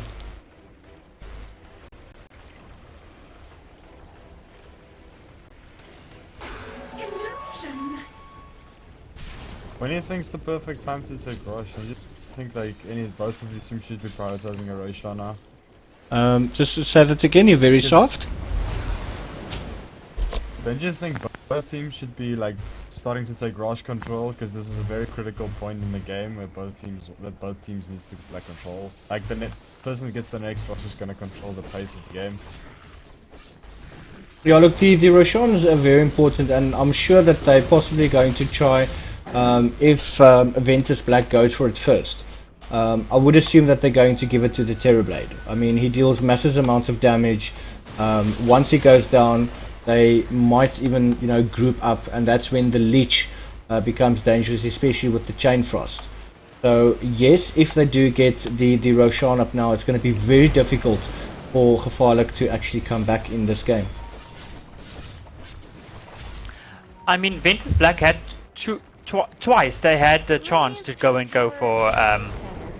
for Roshan and take the Aegis, where they almost got an entire team wipe, where they didn't push a tower, where it was possible for the Shadow Shaman to go take a tower with his ult. Ooh, beautiful Chronosphere once again. Oh, that was a good chrono, but ooh, beautiful, beautiful. Not enough mana on the Skyraf to assist again. Juggernaut was there for backup and easily got the kill there on the Naga Siren. I don't think Naga even had time to pop the Song of Siren. She was silent. They will definitely go. They are definitely going to go for this bottom tower. It might be that they are rotating a bit to the mid to go for a shot. Nope, they turn back. If you notice what the side of Ventus Black is doing, it doesn't matter where Gevaalijk is, there's always someone trying to split push.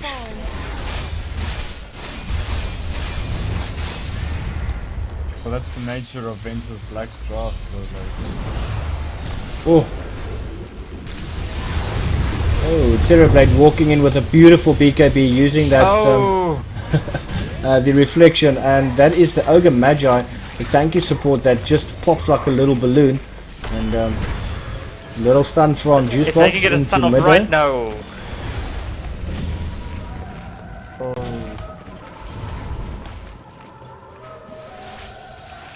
Ooh, that's not a good place to be. Tinker is gonna try to TP back in.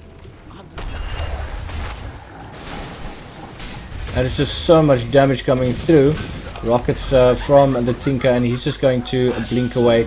And if they run back towards the bot lane, they can easily just get the creeps, but it seems that they want to rotate towards the mid lane, get the creeps out, and hopefully go for a tier 2 mid tower.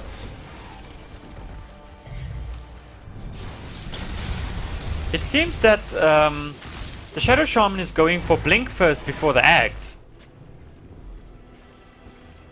Yeah, I think that's just to try and initiate quicker, hold someone down, you know, hide in the bushes, not get hit by the rockets. I mean, if you can't be seen, you can't be hit by it. So maybe he's just trying to avoid that and then get into the fight instantly. Oh. I feel that was a wastest ult. He didn't need to do that. He could have kept that for the tier 3. Yeah, I don't think that they were going to go for the tier 3 as yet. They are rotating. Are they? No, it doesn't seem that they're going to go into Roshan. They are going to heal up though. neither team has their wards up top. So if they were to go for Rosh now, they would most probably successfully get it. Yeah, the only danger with that is you've just taken a tier 2 tower and all of a sudden you disappear off the map. The first thought that I personally would have is go check Roche, and they not going towards Roche. So even if the side of Gevaaalik does decide to go, you know, they're not going to catch them anywhere.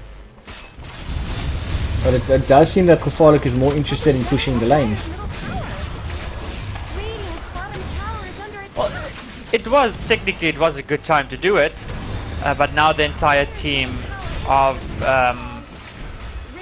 Ventus Black is coming to assist mid, but they will most probably take the tower now. Oh, we actually misses. Terrorblade once again. Just look at the amount of damage that he's doing. It's literally insane. He's currently on a mega kill streak, and that's Song of the Siren. Wow, just look at that damage.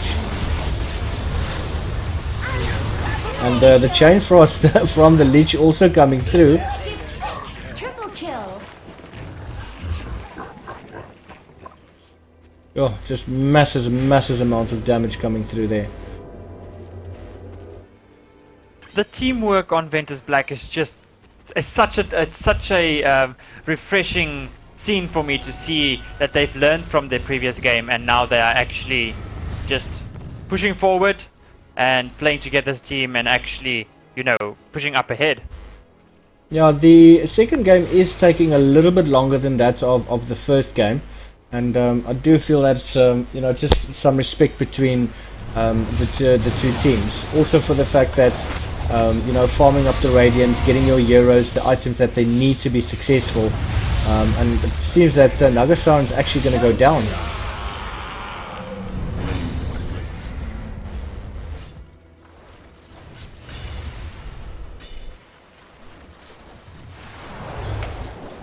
Well, that was interesting. The Nagasiren constantly pushing those lanes, as I mentioned before, it's putting a lot of pressure on the team of Gevaaalik. So they're constantly having to go back to base. They can't really have a proper team fight. But it seems that they want to go for the Roshan right now. The Chain Frost is ready on the Lich. So if he does decide to go in there, it's going to be big problems for Gevaaalik at the moment. But the image of Terrorblade going in there, they know that they're being protected. And ooh, smoke up, beautiful blink in there, as well as Ham jumping in, the Snake Wards coming out, and a lot of damage being dealt. That is the Lich that is going to go down. Juggernaut is fighting for his life, and the Void is also going to fall. But he does a buyback. Oh, there's Horton. Something very strange might happen. Oh, Chronosphere! Oh, Terrorblade goes down. He's out for 80 seconds. Glimmer Cape. And Shadow Shaman is running for his life. But looking at mid... I don't know if you saw what happened there. Did you see what happened there? It was almost Shadow Shaman's ward that took out the Rosh, and if that happened and nobody was close by, it would have been up for anybody to grab. I mean, even if that were the case, I mean, Shadow Shaman had the option of denying the Aegis, obviously when it fell, but that was obviously picked up by Juicebox.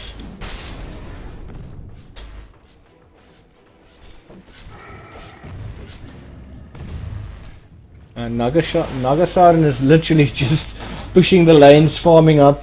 I think she's actually going to go for a Bloodstone. It seems like it. Or is that going to be the Octarine call? Not much good's happening to Radiant's bottom tower. Yep, Octarine core being picked up. You just answered your own question. Sometimes I get brilliant like that, guessing the items.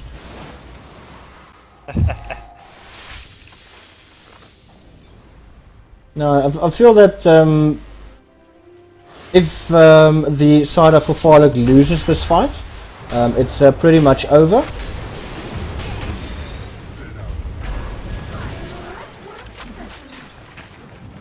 Oh yes, I foresee if one more team fight is lost, especially this close to their base, they will definitely be wrecked. No, that Snake Ward's just Ulti coming down. Beautiful ulti. It seemed like he was aiming at Void instead of the tower there for that fight. They should have. I would have kept it on the tower because that tower would have been down. Yeah, possibly. But I mean, there was no way of Void going down by his wards alone. The tower would have gone down definitely. not necessarily. I mean, look at how quickly they take out the snake wards. But I mean, if you're focusing it on a hero, most of the time the hero will try and avoid taking any damage from the snake ward. So potentially he would actually back away. So smart move on his part, but the Void is doing a lot of damage. But just look at him pop there. Oh my word.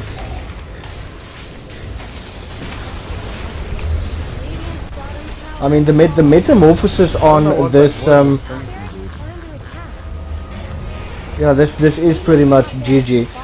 But I mean, that metamorphosis on the Terrorblade, it's absolutely insane. Oh, it's so hard. Oof. Ah, he's dead. Never mind.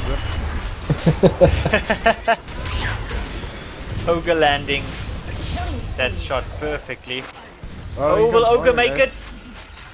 Oh, I don't think Ogre will make it. Oh, he's just made it in. Oh, Juicebox might find himself in a bit of trouble. Is he gonna get out? He's gonna go down. Oh! Triple kill by Omen. But they managed to get. They managed to get the bottom tower as well as the ranged and melee barrack down. So the creeps in that particular lane is already going to be a bit stronger, and that is going to help them quite a bit. And this Terrorblade is absolutely insane. He does so much damage.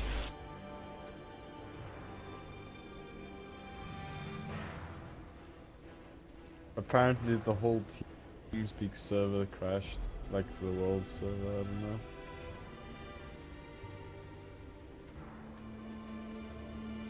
No, it's sad when your communications actually go down. 3-minute break.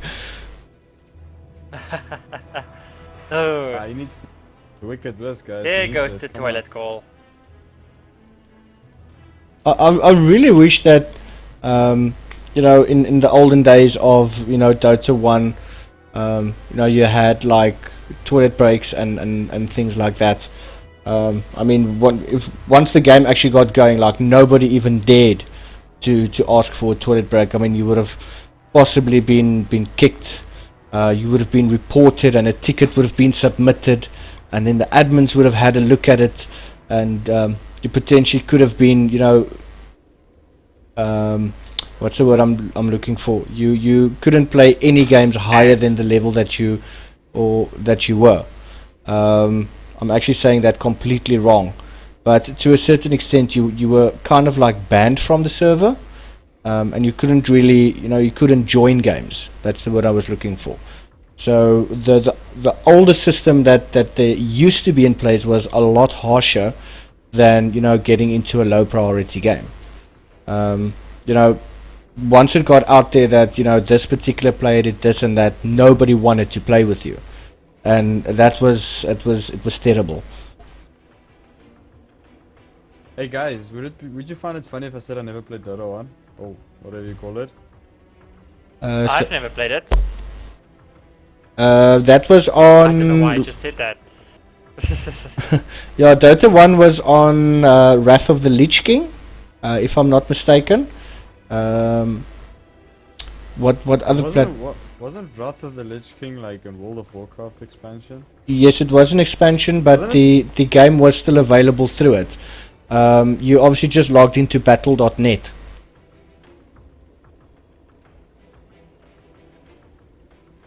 I'm actually gonna go look. I think I've still got the old Dota 1 somewhere on my computer, and just actually go and have a look.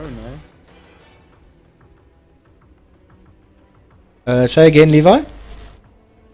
I'm pretty sure it's English. Frozen Throne. Yeah, that's the one. That's the one. Why am I thinking of Wrath of the Lich King? Why? What is it about that? You probably played like World of Warcraft or something, dude. It's possible. It's possible. But yeah, it was available on Frozen Throne, and yeah, it's like you had the guys scanned. I mean, there's so many others. Satanic Impulse, you know, those type of players coming from Dota 1. Even Halberd, you know, all those people coming from Dota 1. And I think that's where everything basically started.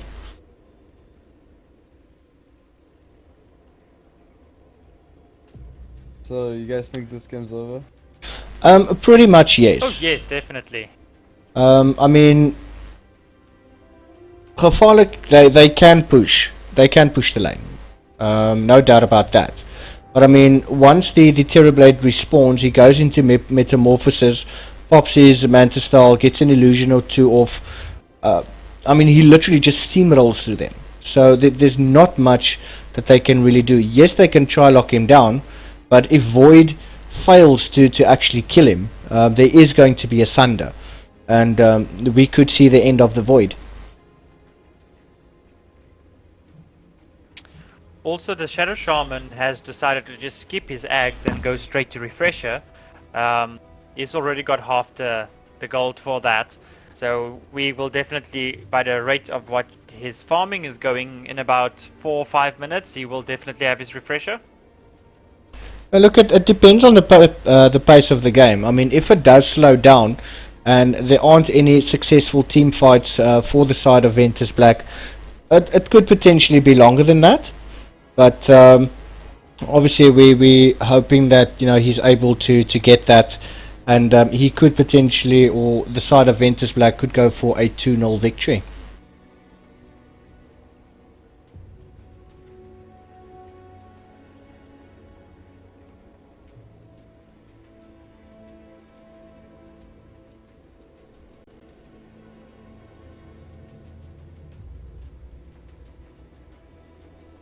But yeah, just when Dota 2 was announced the first time, there was a lot of kickback in terms of, you know, should we go to Dota 2, should we not go to Dota 2, and then, you know, it was announced that there would be a rejoining option. And a lot of people really didn't like that, because, you know, they felt that, you know, someone can join the game, you know, leave the game and come back 10 minutes later, or, you know, 15 minutes later, and if his team is winning, you know, he still gets to level up. And, you know, a lot of people didn't like that fact, and, you know, there was then, yeah, you get like 5 minutes and then you can come back, which means, you know, isn't really that much. But to the servers nowadays, I mean, you join the game and then you've got to pause the game anyway for about 5 minutes just to actually synchronize with the server. So it pans out pretty well, basically.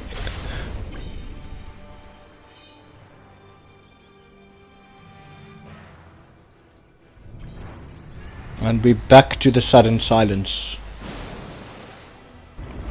Yeah, sorry, I'm marveling at the playstyle of both teams.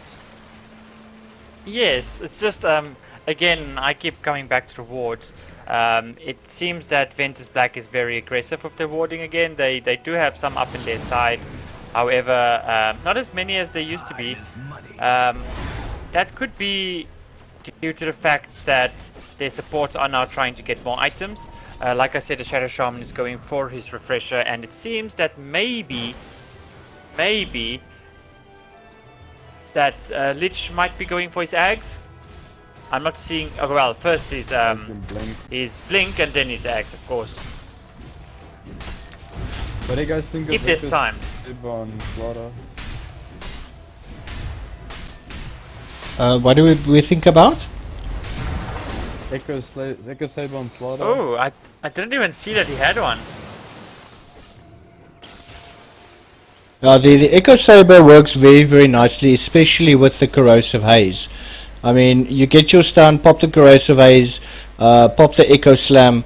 I mean, with that Corrosive Haze on its own, it's already adding so much damage. And now you're hitting him twice, you get 100% movement slow. It's a lot of damage, and you get the stun as well. Soldier's fortune. Ah, smoke up, cool. I mean, even the stats alone that you get with that item is good. No, I think that's a pretty good item for Slaughter. I really like that one. Ooh, Lich is finding himself in a bit of trouble there. He is being attacked by literally everyone, and he is going to go down. Omen is unstoppable. Now, Skyraf is going for his Ags next, and we all know what that means. That this game might turn around. If there's enough time left in this game for Skyraf to get his farm up and to get that Ags source.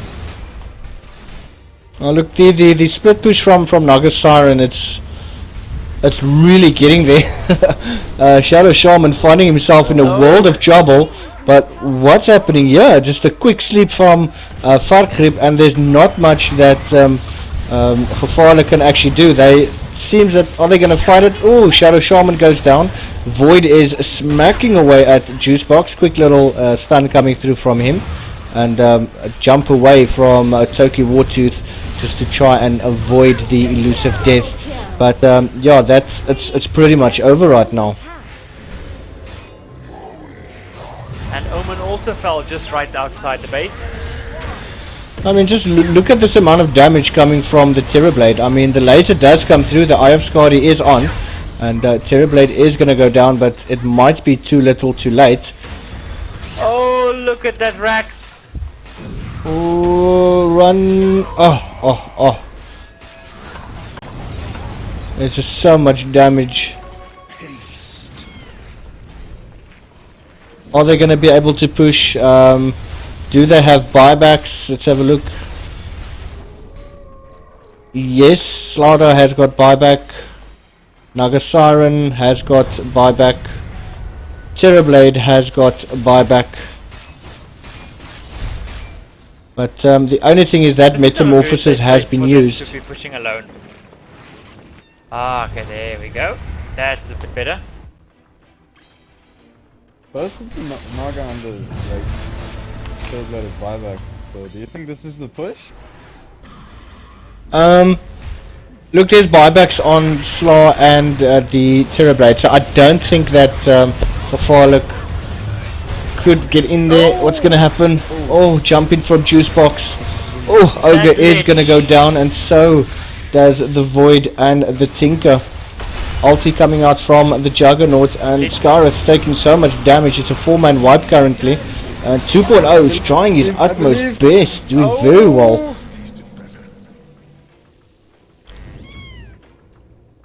Oh. Lich now do have enough for Blink. But just look at Malva Knight, a cheeky little a TP into the base. And yeah, I think he's just going to try and get the Mega Creeps in there.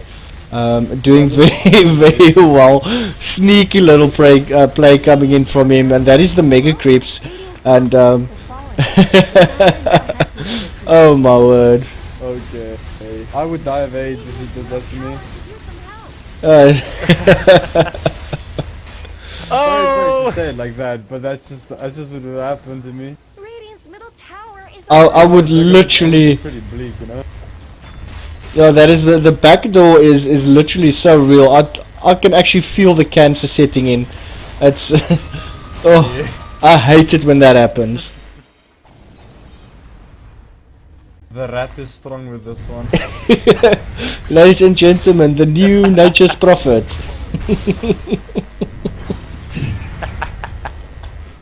Hello, Bulldog, is that you?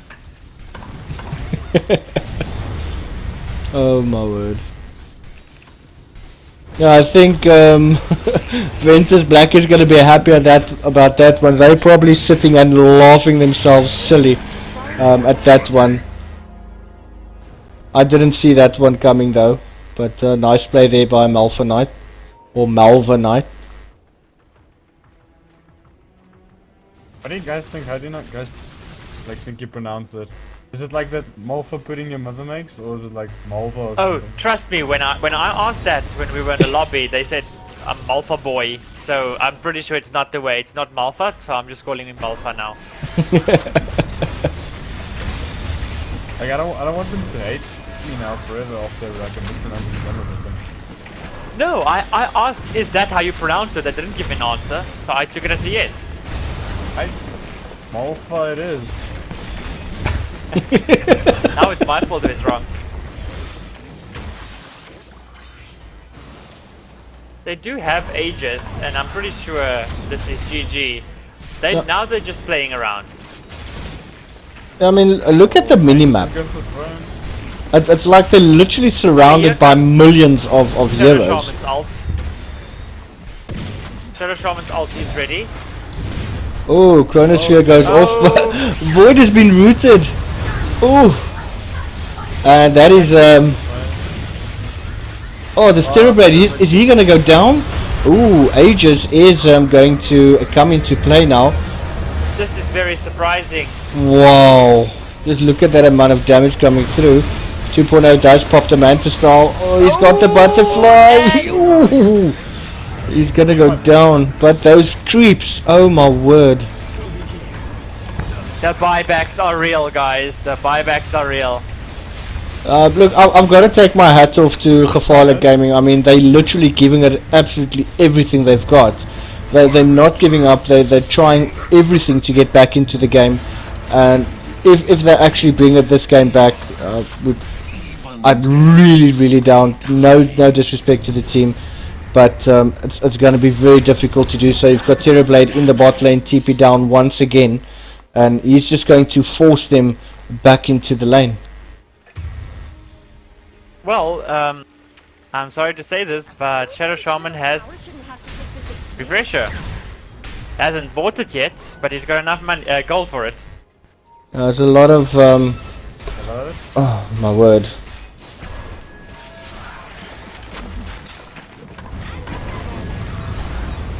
Yeah, I think they're just letting the creep do their own thing. They will wait till Naga is alive and they'll do their team push again. I just want to see the metamorphosis on Terrorblade is still 40 seconds away, so they could possibly wait for that to come off cooldown. They will be just sending in their illusions to go do some damage and keep them busy until that is up. Yes, I agree with you. Shaman is vampire.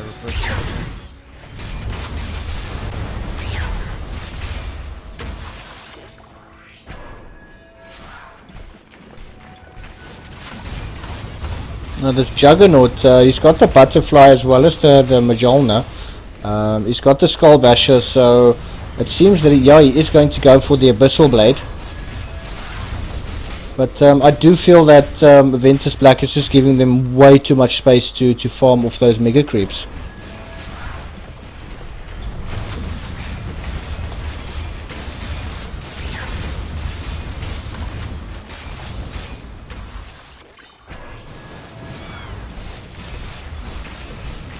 Do you think Gevaaalik still has a glimmer of hope? To be completely honest with you, I'm gonna say no. I don't think that Gevaaalik is gonna come back. That Terrorblade, his metamorphosis is ready. He's gone into the top lane. Manta style is being popped. He's gonna create illusions, get that metamorphosis up, and you know, he's gonna try and kill literally everyone if he can. You've got the ulti from the Leech coming in. You've got the Slardar. You've got the Shadow Shaman. There's just way too much damage coming from this team, especially in this stage of the game.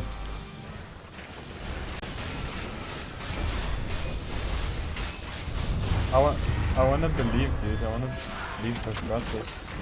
It's just too hard. Radiant's courier has been killed. What did that courier ever do to anyone? It's yeah, it's going to be very, very difficult. But like I said, Ventus Black is giving them way too much farm. You know, they should just go in and in torture, because that's basically what they're doing. They're torturing the side of Gevaaalik right now. They could have ended easily 5 to 10 minutes ago.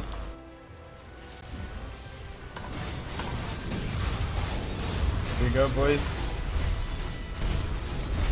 Let's see if they will do their final push and just put them out of their misery. Yep, and it is the Naga that initiates. They're just going for throne. Oh, okay. No! What a chrono. That was a good chrono. No, that Snake Wards is doing quite a bit of damage there to the towers. But the Skywrath and the Void has gone down, the Shadow Shaman. And, oh, Terrorblade. Oh, he's used the Sunder. Ham is trying to run away. Omen is doing as much damage as he can. Ooh, he's actually going to get down the Terrorblade. And Vargrip is just going to come, and that is pretty much GG. I don't think there are any more buybacks left. It's only the Tinker, and the Creeps and the Illusions are just going to start taking everything out. It was a very, very good effort though. Tinker does go down. Quick buyback. GG gets called, and that is a 2-0 victory going in the favor of Ventus Black. And this is the OM Majors, the Rebellion Cup finals. And yeah, it was actually a very, very interesting game. A lot of good plays. That Terrorblade insane as usual. Any last thoughts, Levi and Fruit Loops? I think Ventus got away with murder with the greediness of their draft. That's my only thoughts I have, I think. I think they did very, very well. But yeah, so the victory does go to Ventus Black. Very well done to them. Also hats off to Gevaaalik Gaming. They did very, very well. And from my side, your boy Lighttray, Fruit Loops, Levi, thank you very, very much for joining me. And I do hope you guys have an absolutely awesome evening. Yeah, thanks, you too, mate. Alright, cool. And from all of us, guys, thank you very much for tuning in and watching. And we will see you, I think, tomorrow night. I'll just have to check up on the schedule and find out how everything's working. And have a good evening. How do you achieve your greatness? There's no margin for error. No room for mistakes. You need total control. Your success is determined by your grit. It takes thousands of hours perfecting your moves. And only the strong survive.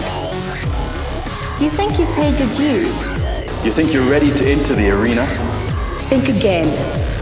This is the Telkom Digital Gaming League. This is where legends fight till the last second.